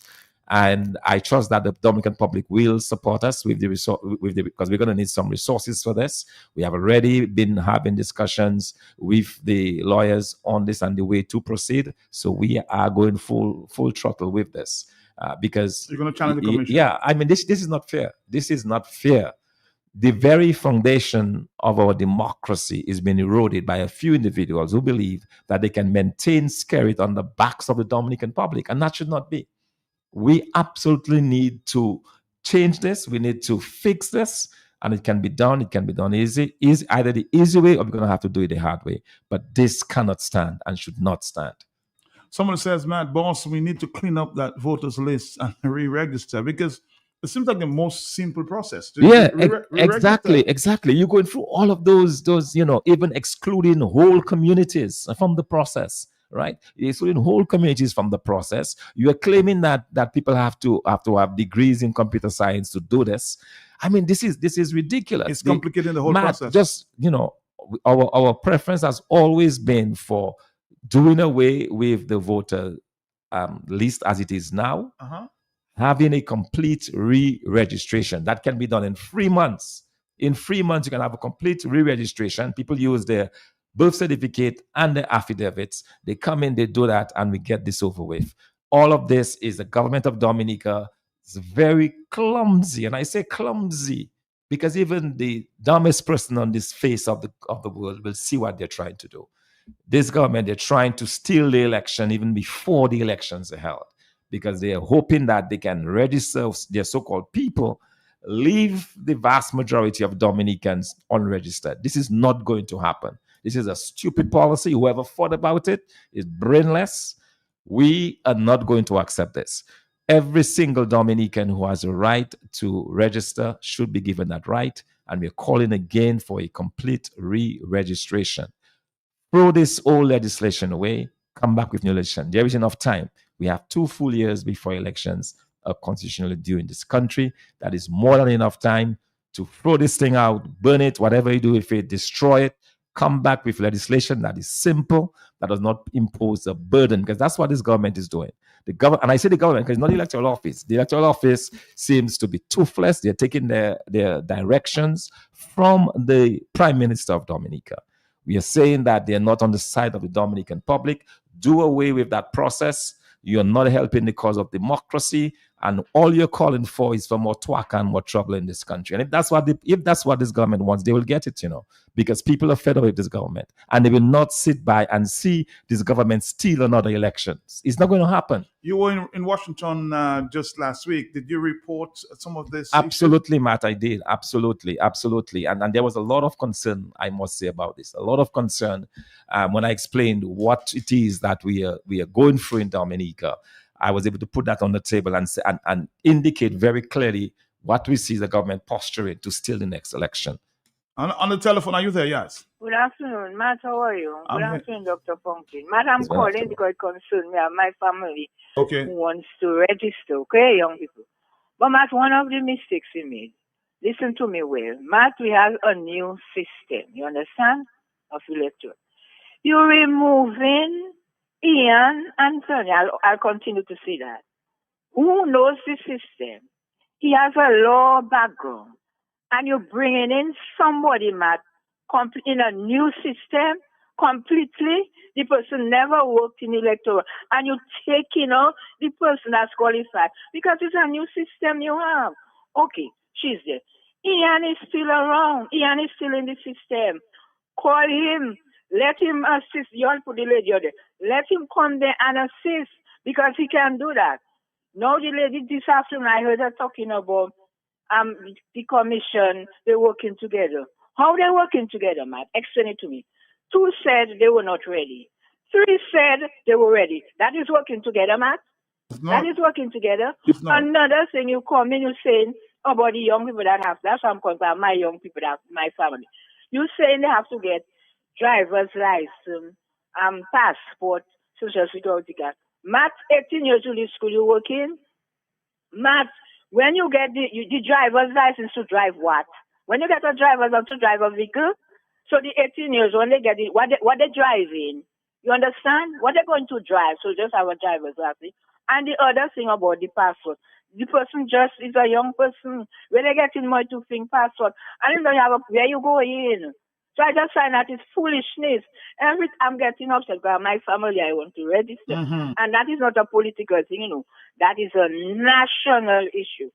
So this thing about young people have to get that should be out of the window, okay? And we need to fight that. That should be out of the window completely. And I'm advertising again, bring Ian Anthony there, who is qualified to, or you all put the lady there already, to help, because Ian is still in the system. Take him out from the ministry where he's now and bring him there to assist. Thank you. Thank you, Dr. Fontaine. You seem a little upset about that. I'm deeply upset. This is extremely concerning that right before our eyes, people are trying to steal an election. This is deeply concerning. Hello, talk to me on the telephone, yes? You're in good afternoon. This is Pocket speaking here. Yes, Dr. Mr. Fontaine, Pocket. good afternoon. Yes, good afternoon. Dr. Fontaine, let me ask you 2 questions, or maybe 3. 1, have you given the electoral office government a timeline as to what the country wants in electoral confirmation or registration? And if you have given them a timeline, after the timeline, what are you going to do to eradicate or to solve that problem? Other question is, you, other political parties, and concerned groups in Dominica, have you all written, you said you spoke to the folks in the United States, have you all written to the United States for assistance to rectify the situation? 3 questions. Good day. All right, thank you very much. You just said he spoke to, of course, the U.S. Embassy. You think Yes, it should but it's not the business of the US to rectify that. This has to be rectified by the Electoral Commission. They have the power to do so on behalf of the Dominican public. That has nothing to do with the US rectifying. It has everything to do with an electoral commission that is supposed to be independent on our constitution, sucking up to a government that is increasingly becoming a dictatorship. And that's where we have the problem. Somebody says they remove Ian because it's the red puppet they want and not a competent person. More telephone calls at this time, 449-309-59697. It's already 2:47. Are you there? Good afternoon. Matt, good afternoon to you, and good afternoon to Dr. Thompson from Tate. All right, Johnson, Boston. Good afternoon. Boston, and your listeners at home and abroad. I heard the Chief Elections Officer, I think it was this morning you had her on, and she sounded a little angry. I think any Chief Elections Officer who worth his or her salt would be very happy if the citizens are engaged in a process that concerns them and our democracy. It's not something that belongs to a particular group or an individual. It belongs to the country and its democracy. And I'll give an example. She spoke about, I don't know what else she could speak about. I think she could come in there and apologize for the error. It's a big error there because the Constitution says there shall be continuous registration. Once you are 18 years old, you have the opportunity to go and register to participate in the electoral process to elect a government or a parliament that is responsible for the daily governance of your state, your country where you live, and so forth. And in that case, if you pass a law and you're not ready with the what has to support the implementation of the law, you give yourself time to do so. You don't rush and pass the law. Then you go to the president to send the law, and then you register the law and publish it in the official gazette and so on. And then the supporting system to help to implement the law is not there. I was speaking to a gentleman who said to me that he is a citizen here now for quite a while, many years, more than 15 years. And he went to register, and they told him registration is not available at this time. And he was asking me a question, is the Prime Minister, can the Prime Minister call an election at any time? And I said to him, the Constitution makes that provision, but the Prime Minister would not be a nuisance to call an election at any time that he pleases. He go to bed and he had a bad night and he called an election. It gives you the opportunity. There's an issue that you need to resolve, that you can do that and so forth. So you're saying, yes, you understand that. But since you do not have the opportunity to register to vote, the Prime Minister may very well call an election and you're not on the list, because maybe when you call the election, they give you that window between the the dissolving the house and nomination day, whatever, a couple hours to get registered. You might not be available, you might be out of state, and therefore you are left out of the process. So you see it as a deliberate attempt to really frustrate people and to prevent persons from registering, because they recognize the new registrants may not support the government, usually with me, and so forth. And this issue about now coming to talk about driver's license and passport, I heard Miss the young lady who spoke a while ago. The lady who spoke a while ago. I don't. It's mentioned. I don't go into that again, because if you're 18 and so forth, the birth certificate gives you an opportunity to say that you are a Dominican. You attain the age of 18, and then you come with a witness to show that you live in a particular constituency and a district that you can register in. That's all we have known and so on. So no one can put all of these things. It's only people who have intention to steal that look for all kinds of tricks to do those things. But people who are clear and who are honest in what they do, we just do the thing properly to benefit everybody, whether you support them or not, and so forth. And I think the Chief Elections Officer should not get annoyed with people who are talking about the process. Your duty is to explain the process, and where you all went wrong, to apologize to the public and so forth. We don't owe you any flattery. We owe you your work. You get a salary, and that is your duty. And your aim should be, above all, to ensure that the process is fairly managed and is in the interest of the people, not in the interest of the Freedom Party, UWP, Labour Party, UPP. It's in the interest of the citizens, and the citizens make the decision. You know, a friend called from St. Kilda said to me, boss, I'm listening to this thing, and I wondered what is wrong with Dominica. All of us did reform. and they did so well. I remember in St. Kitts, the Governor General at the time said that he took charge of the whole process, electoral reform process, and he said that he went to ensure that the opposition participate. He ever sit at the table to ensure that they participate in the process, and that was done. In fact, the OAS paid for the reform that took place in many parts of the Caribbean. In Dominica case, we took a loan to pay for its implementation. We spend money to get a consultant, so much money to do that. We still get a committee we paid to go over what the consultant did and make a complete turnaround for what the consultant presented, and have a new committee now to do something which we paid for. So why are we doing all that when a country is really under pressure for resources? You go to the hospital and there's a problem. You see people on the road patching road and they barely can get the thing to do it and so on. So I don't understand why we are in that situation and why we should be there. The question is, boss, so why is it taking us so long? Why? That's the thing, and I agree with Dr. Fontaine, who says the people of Dominica must recognize it's not a party matter, partisan matter. It is a matter of democracy, a matter of the country, because what you like today, you will not like it tomorrow. And therefore, we have to be fair in what we do. And I just find this electoral reform thing has taken so long.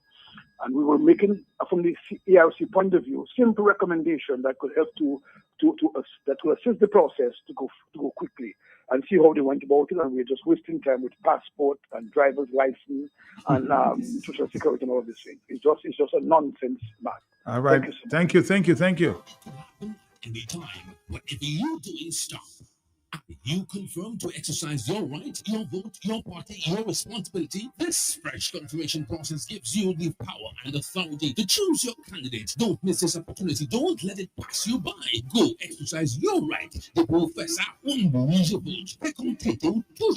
Your vote is important. Make it count. You make first communion. Now is your time to confirm. To vote. Look, Patricia, Terry, Shirley, T-Boy, Lucia, Camille already confirmed. Hurry, join the confirmation process. Make sure your name is big and bold on the electors list. Go and register in your nice looking good. Make sure you walk with your witness from your polling station who is already registered. Do it early, do it fast, do it now. Call the confirmation hotline at 617-9595-275-8164. Do it because that makes you 100% Dominican.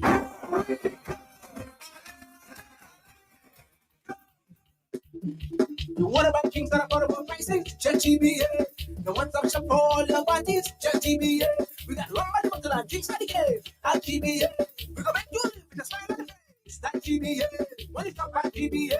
Located at 106B Independence Street Road. Come back in the ambience of exotic rums and wine shop all over the world. We have a wide range of bounty rum, Grand Fraser, Diplomatico, and so much more. Feel like drinking something fancy? No problem. We got a wide range of wines and the local cocktails just for you.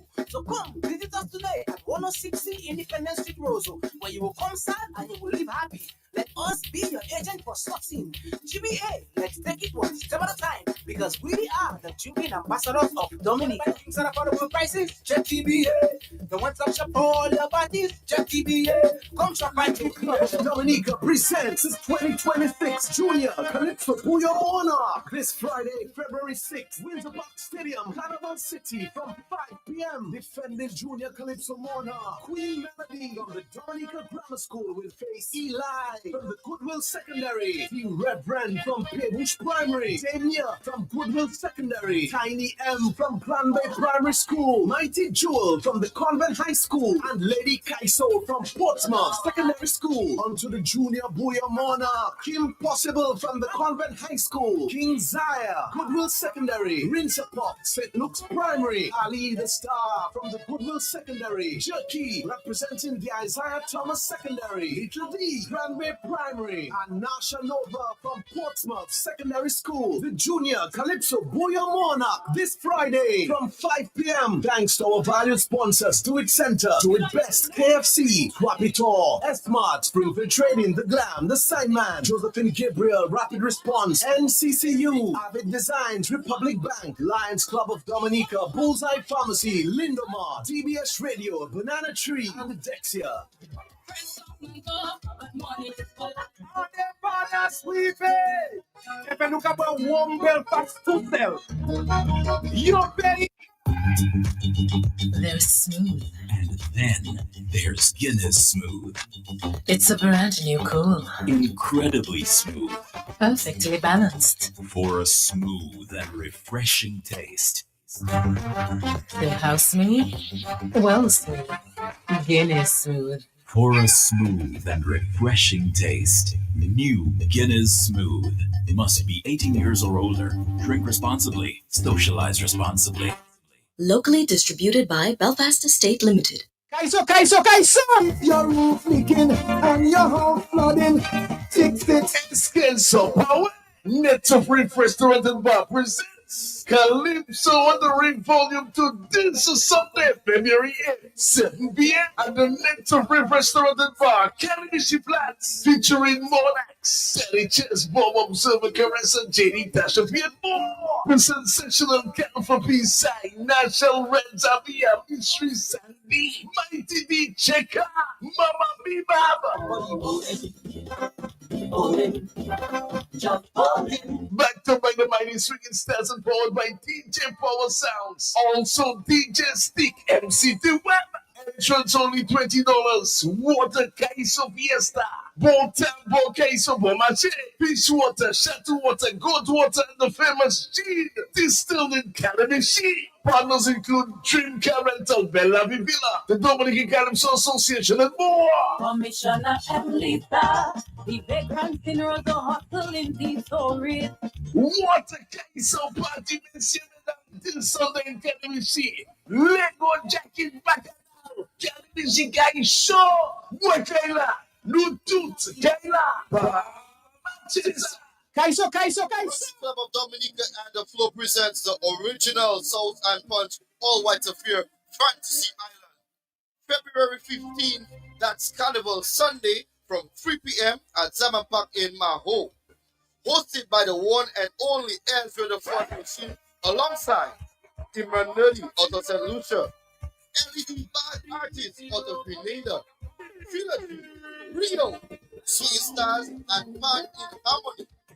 DJ Lineup, DJ Flip the Boss, DJ Snow, DJ Spawner, DJ Chen out of St. Lucia, Unstoppable DJ, DJ Alfie, the legendary DJ Cut, Stinker Supreme, and Hollywood HD out of St. Lucia.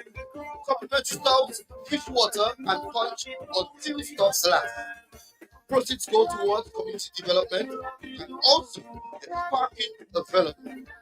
Tickets available at Shop TM, Bullseye Pharmacy, Cubis Cut, Network Trading, and it's only $140 East dollars. Stalls and Punch, the only place to be this Carnival Sunday, February 15th. See you there.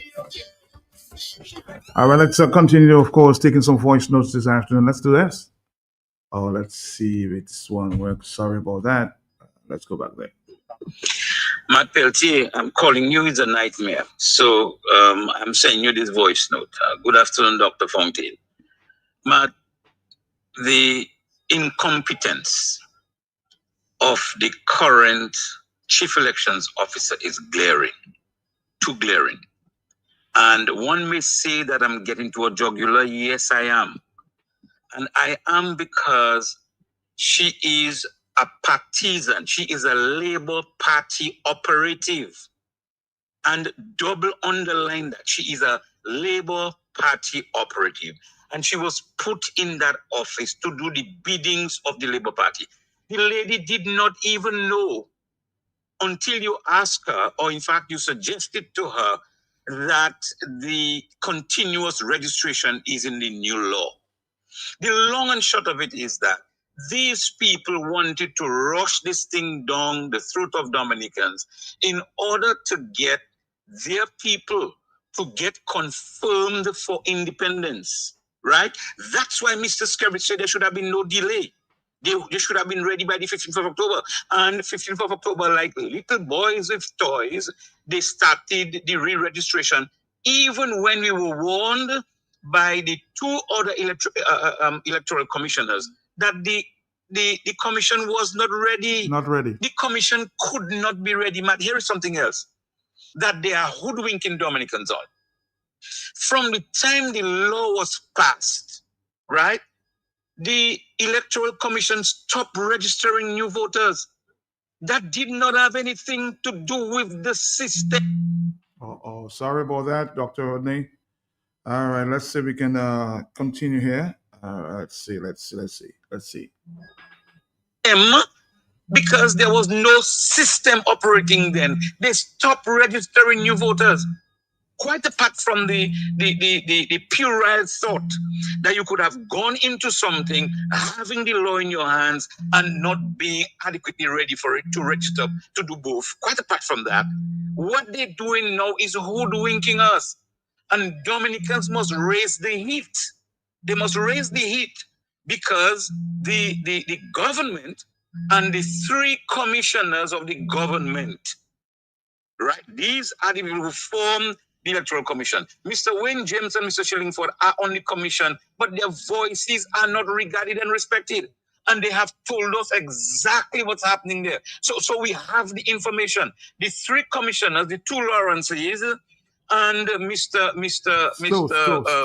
whatever his name is, the president, the chairman of the commission. These are government commissioners, Mr. Duncan Stowe.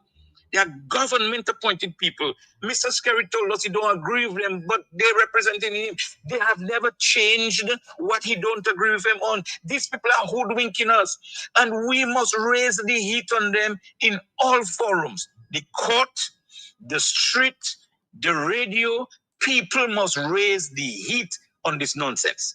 And finally, Matt, why would you take a brand new person to be chief elections officer when you are doing a whole revamp of the system?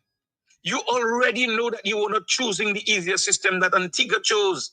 Antigua had a re-registration without fanfare. In 3 months, everybody was re-registered in Antigua. The government did not want that because they wanted to reconfirm their IL and visa well overseas to vote for them. So they made it complicated for that reason. And in the voice of the former Attorney General, we did not want to disenfranchise these people. No, you disenfranchising Dominicans in Dominica who wants to register. This is highway robbery. And we must raise the heat on these people to do something about that. Pack it, change it, take it out, decalé, whatever it is. We cannot keep having this nonsense happening to us. And whereas the Labour Party wants to win an election by all means necessary with a flawed list. Okay? Thank you.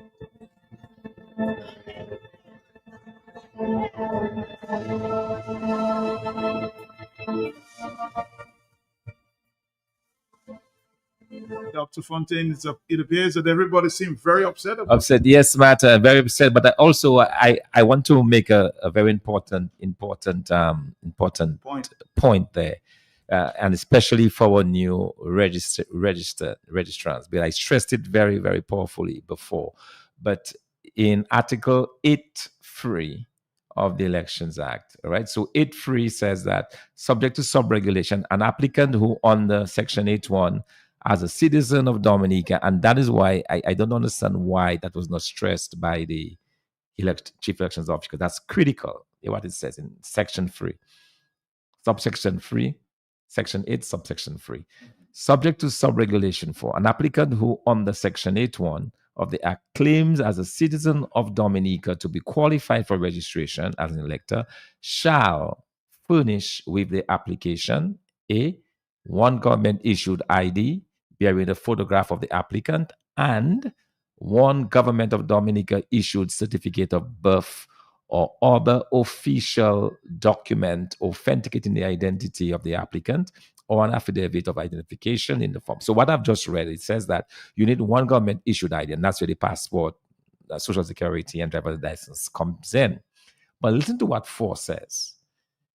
4 says, in support of an application, a registering officer may accept, in place of the documents specified in sub-regulation 3, the documents we just spoke about, the passport, the birth certificate, and so on, an affidavit of identity together with the applicant's certificate of birth and a passport-sized photograph certified by a justice of the peace to be a true photograph of the applicant.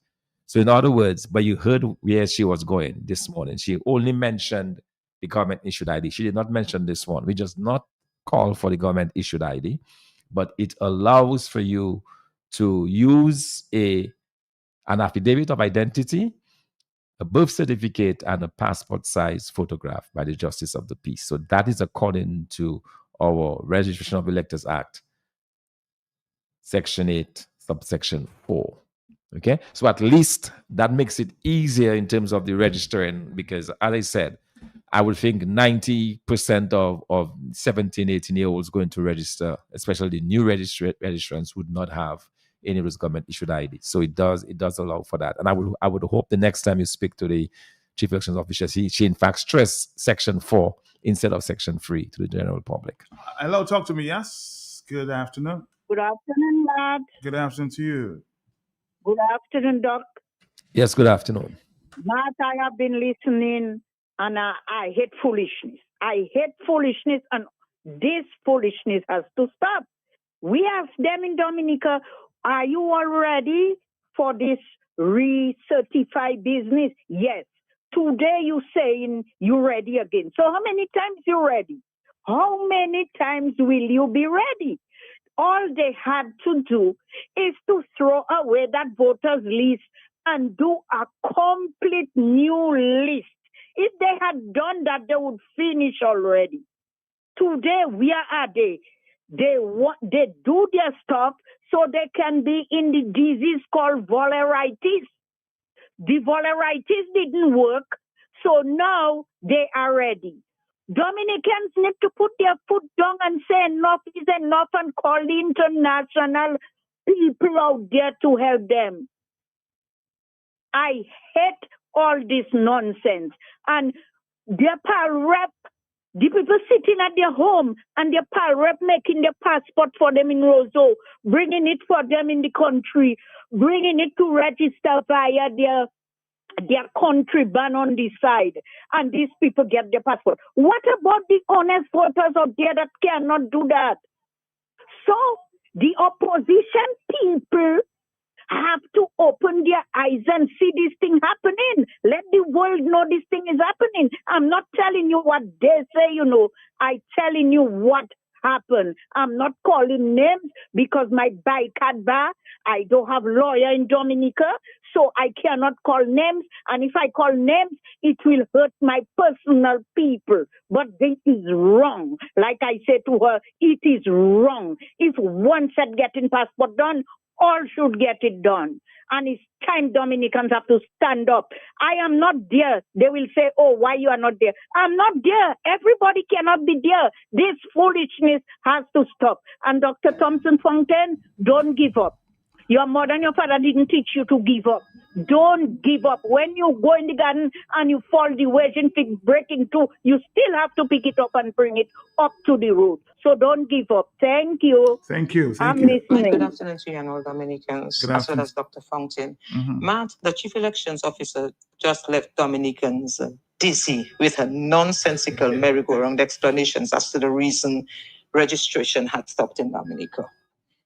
Her attitude, again, was another thing, totally unacceptable. Matt, you didn't hear that lady right after she spoke, make a statement, right? You cannot talk to a lady like that, to people like that lady. You are very haughty, and no one needs that at this time, especially when Dominicans are disenfranchised.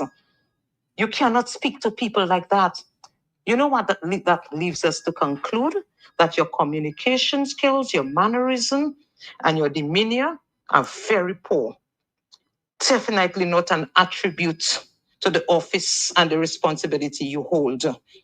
Dominicans are the ones disenfranchised, and of course Dominicans should be angry. It's not you. You should not be angry, because Dominicans have a right to ask.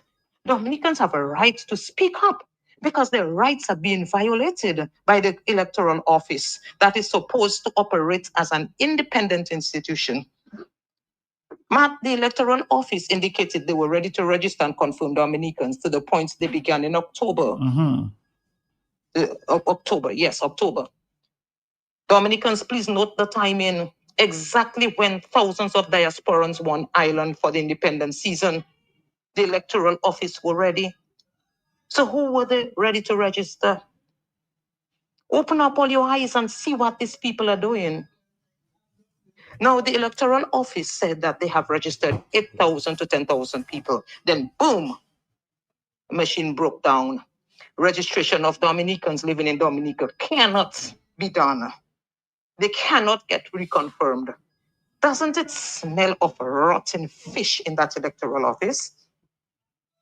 This is an electoral office we cannot trust. The reasons why we cannot trust that electoral office in Dominica is that they have allowed the voters list to be overbloated more than the population of Dominica. They allowed illegal voters to come in from the diaspora to vote in Dominica's elections where they had no business voting in. Why they allow that? Was just to sabotage the results of the Dominican people living in Dominica, and they cannot say they did not know because every one of them saw the number of planes that were at the airport at Melvin Hall. Matt, we will never forget that infamous email of Anthony Estefans, you know. Remember, it said madness is going on at the electoral office, and if it is allowed, it will derail Skerritt's winning legacy. So yes, Matt.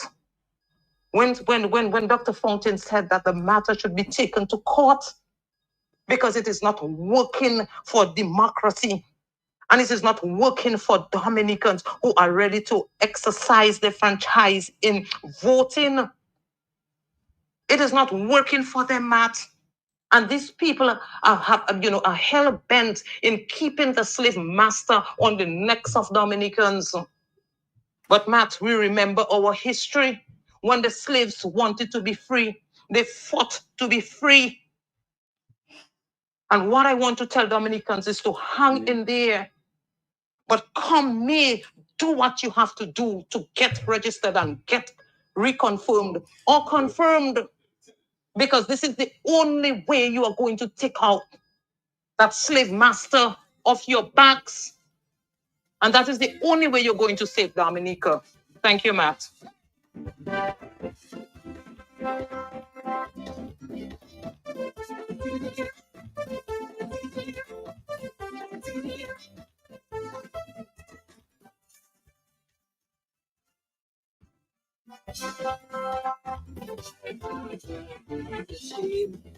It's a shame.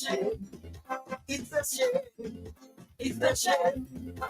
The way we got take control in the end. Why? Why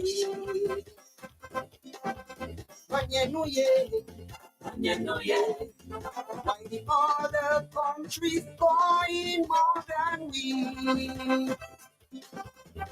Never once on the attack. Always not like that. And you know we don't like that. Kind of hardship. After this leadership, we cannot stop anymore. Somebody hold him, just hold him. The man that's in for too long, but making no stop. I think I have the deputy leader of the. Hold him, just hold him. The man that's in for too long, but making no fall. All we do is choking, making no hits, making nothing. The man that's in for too long, but making no show.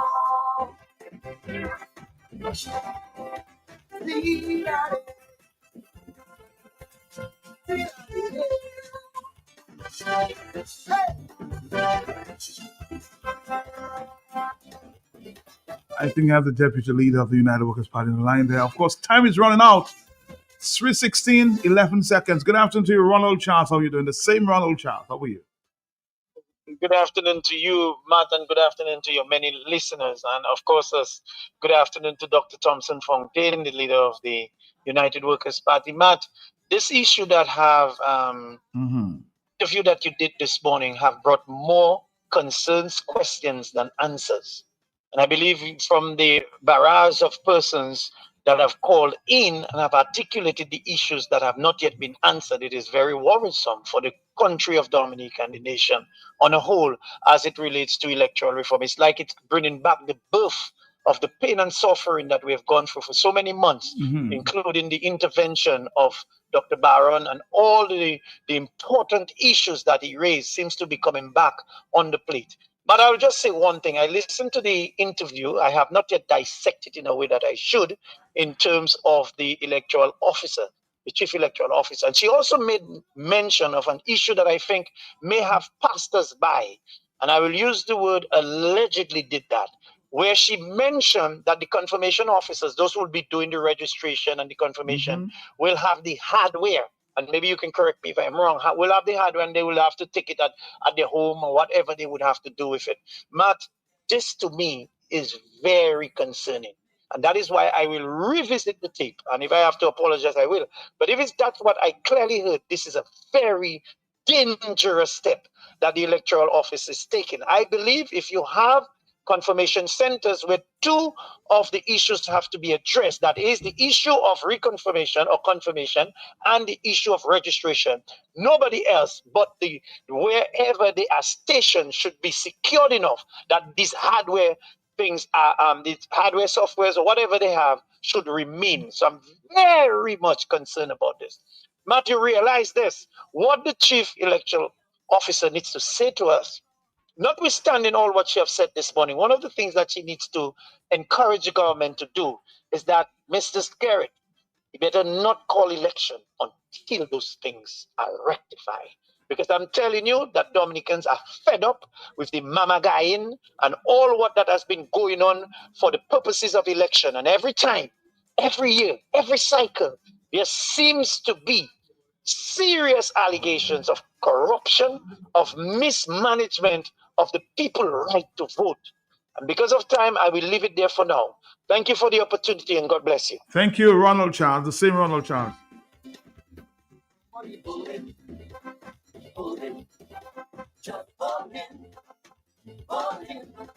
The man's have been for too long, but making no song. So come on, hold him, just hold him. The man's have been for too long, but making no song. He do choking, making noise, making nothing. The man's have been for too long, but making no song.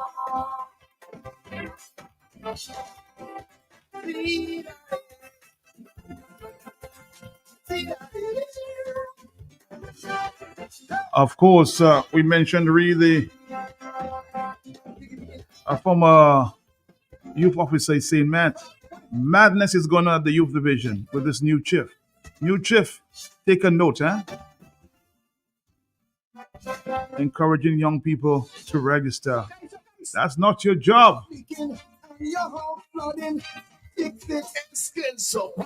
Net Restaurant and Bar presents Calypso on the Ring Volume 2 this Sunday, February 8th, 7 p.m. at the Net Restaurant and Bar, Calypso Flats, featuring Monax, Sally Chess, Bob Observer, Caress, and JD Tashafi and more. The sensational Cal for Peace Side, National Reds, Avia, Mystery Sandy, Mighty B Checker, Mama B Baba.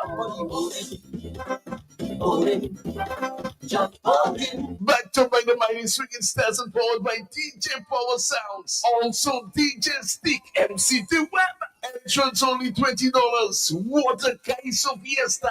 Botambo Kaiso Bomache. Fish water, Chateau water, goat water, and the famous gin. Distilled in Calabasas. Partners include Dream Car Rental, Bella Vivilla, the Dominican Calypso Association, and more. Commissioner Emlita, the vagrant funerals are hustling these stories. What a case of party this Sunday in Calabasas. Lego jacket back now. Calabasas guy show. Wakaila. Lutut. Kaila. Kaiso.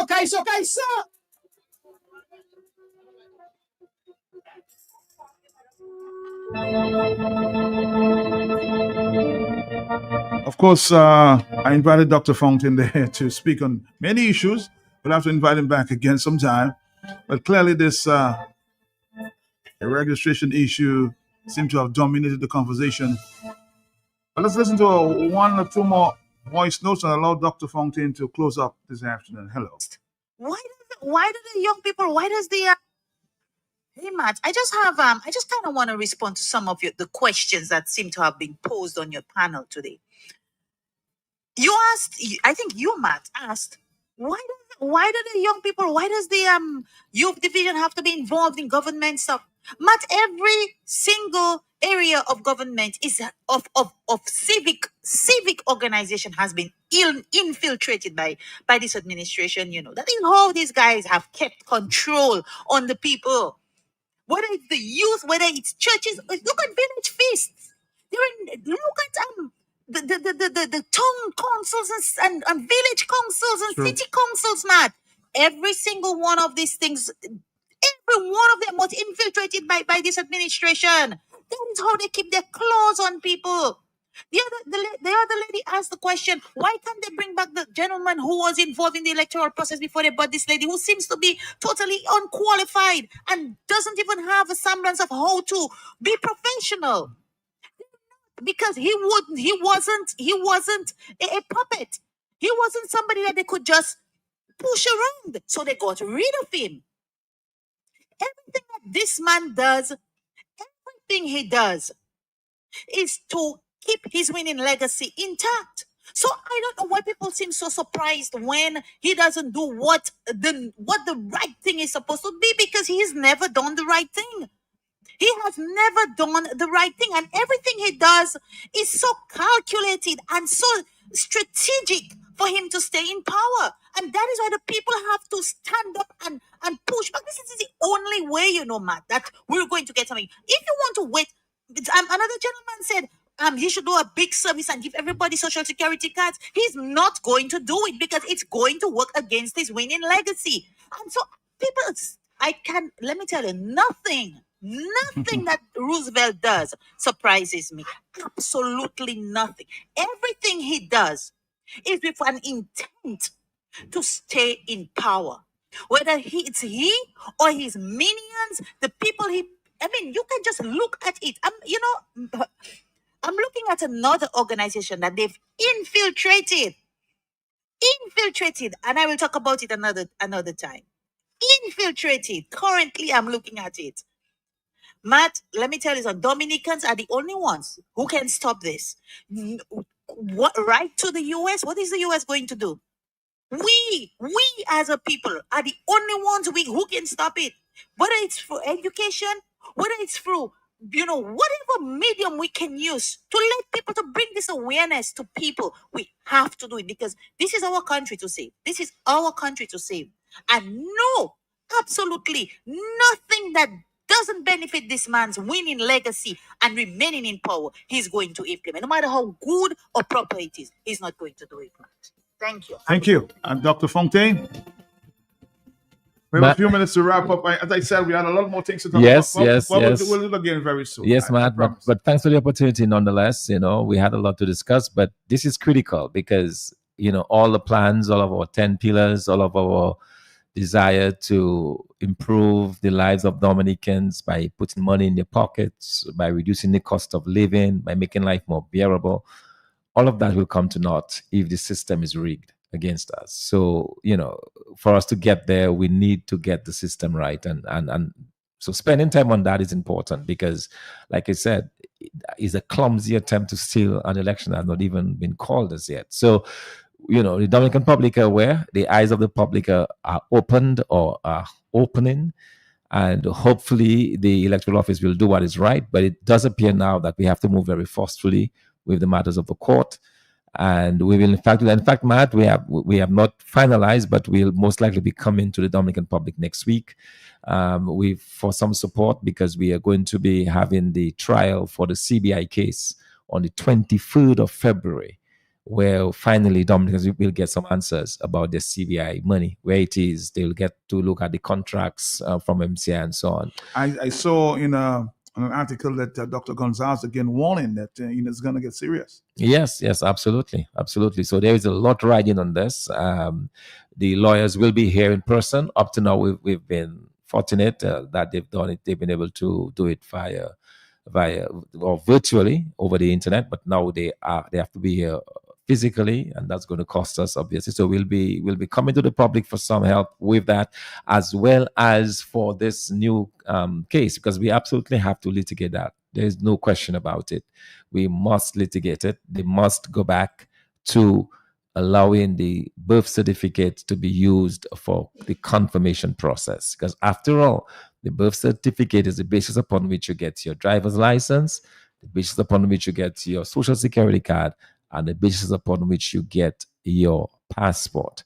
So none of that would be possible without the birth certificate. We are saying let us get back to the birth certificate, or in the other option, just get back to a complete re-registration. That would be done. You do new registrars as well as the persons already there. Everybody re-register, and we get that done in 2 to 3 months at most. So I just want to say thank you to all of Dominica and wish everyone a great weekend.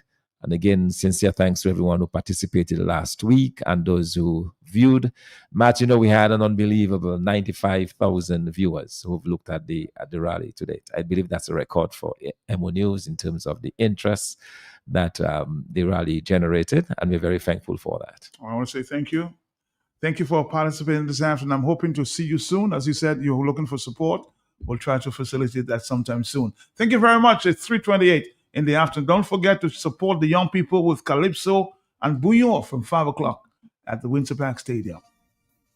Dominica presents 2026 Junior Calypso Bouillon Monarch this Friday, February 6th, Windsor Park Stadium, Carnival City from 5 p.m. Defending Junior Calypso Monarch, Queen Melody from the Dominica Grammar School will face Eli from the Goodwill Secondary, the Reverend from Paybush Primary, Damia from Goodwill Secondary, Tiny M from Cranbay Primary School, Mighty Jewel from the Convent High School, and Lady Kaiso from Portsmouth Secondary School. Onto the Junior Bouillon Monarch, Kim Possible from the Convent High School, King Zaya, Goodwill Secondary, Rinsapop, St. Luke's Primary, Ali the Star from the Goodwill Secondary, Jerky representing the Isaiah Thomas Secondary, Little D, Granby Primary, and Nasha Nova from Portsmouth Secondary School. The Junior Calypso Bouillon Monarch this Friday from 5 p.m. Thanks to our valued sponsors, Do It Center, Do It Best, KFC, Swap It All, S-Mart, Springfield Trading, The Glam, The Signman, Josephine Gabriel, Rapid Response, NCCU, Avid Designs, Republic Bank, Lions Club of Dominica, Bullseye Pharmacy, Lindomar, DBS Radio, Banana Tree, and Dexia. So, your roof leaking and your house flooding. Fix it. Extenso Power, Netto Restaurant and Bar presents Calypso on the Ring Volume 2 this Sunday, February 8th, 7 p.m. at the Netto Restaurant and Bar, Calypso Flats, featuring Monax, Terry Chess, Bob Observer, Caress, and JD Dasher, and more. The sensational Count for Peace-Side, National Reds, Abia, Mystery Sandy, Mighty D Checker, Mama B Baba. I think Dr. Thompson is here to make a major announcement. I think some cleaning up of some beach on the West Coast. Yes, Matt. Tomorrow morning, the United Workers Party, we have agreed that we will be working together with the fishermen and the people on the Pottersville side of the seafront. We went there yesterday, myself and the president of the party, as well as Mr. Davis George, our candidate our caretaker for the Calabishi constituency. We went to meet the fishermen and the persons who live on that area of Pottersville there, right on the beach, a place where I grew up when I was going to school. That's where I lived. So it's a chance to, make the acquaintance and also to meet these people. But we noticed that the beach was very untidy. After burial, they had piled up stacks of debris all along the beach. And they were complaining that, sometimes the tourists walk down on the beach and then they're taking pictures of debris and all of these, pieces of discarded stuff and all of that. So we decided that we would come back and do a cleanup with them. So we're doing that tomorrow morning at 8 o'clock. 8 o'clock. 8 o'clock. So we want all those in Pottersville that we met yesterday. We want to see you come tomorrow morning. Let's get to work and clean up this beach in a way that would please everybody. Thank you. Thank you. So join the people of Portersville as they participate in this beach cleanup. All right, so from 8 o'clock tomorrow, if you have some time, join the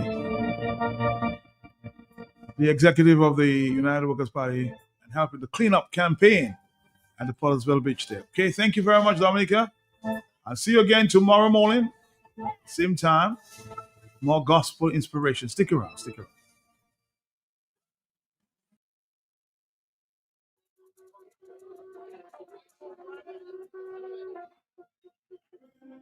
Rotary Club of Dominica and the Flow presents the original South and Punch All White Affair Fantasy Island. February 15th, that's Carnival Sunday from 3 p.m. at Zaman Park in Maho.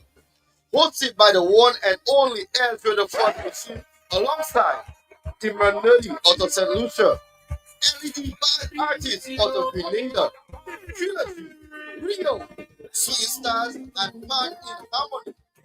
DJ Lineup, DJ Flip the Boss, DJ Snow, DJ Spawner, DJ Chang out of St. Lucia, Unstoppable DJ, DJ Alfie, the legendary DJ Cut, Stinker Supreme, and Hollywood HD out of St. Lucia.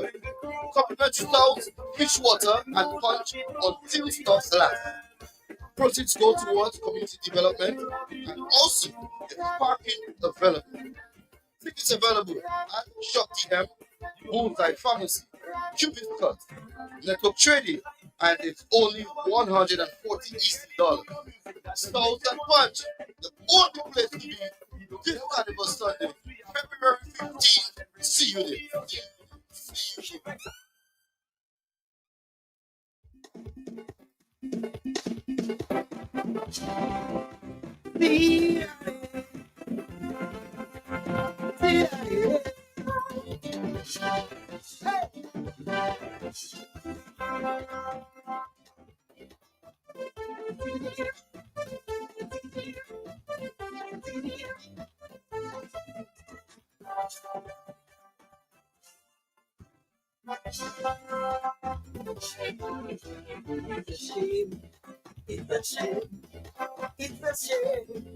It's the shame. The way we can take control in the end. Why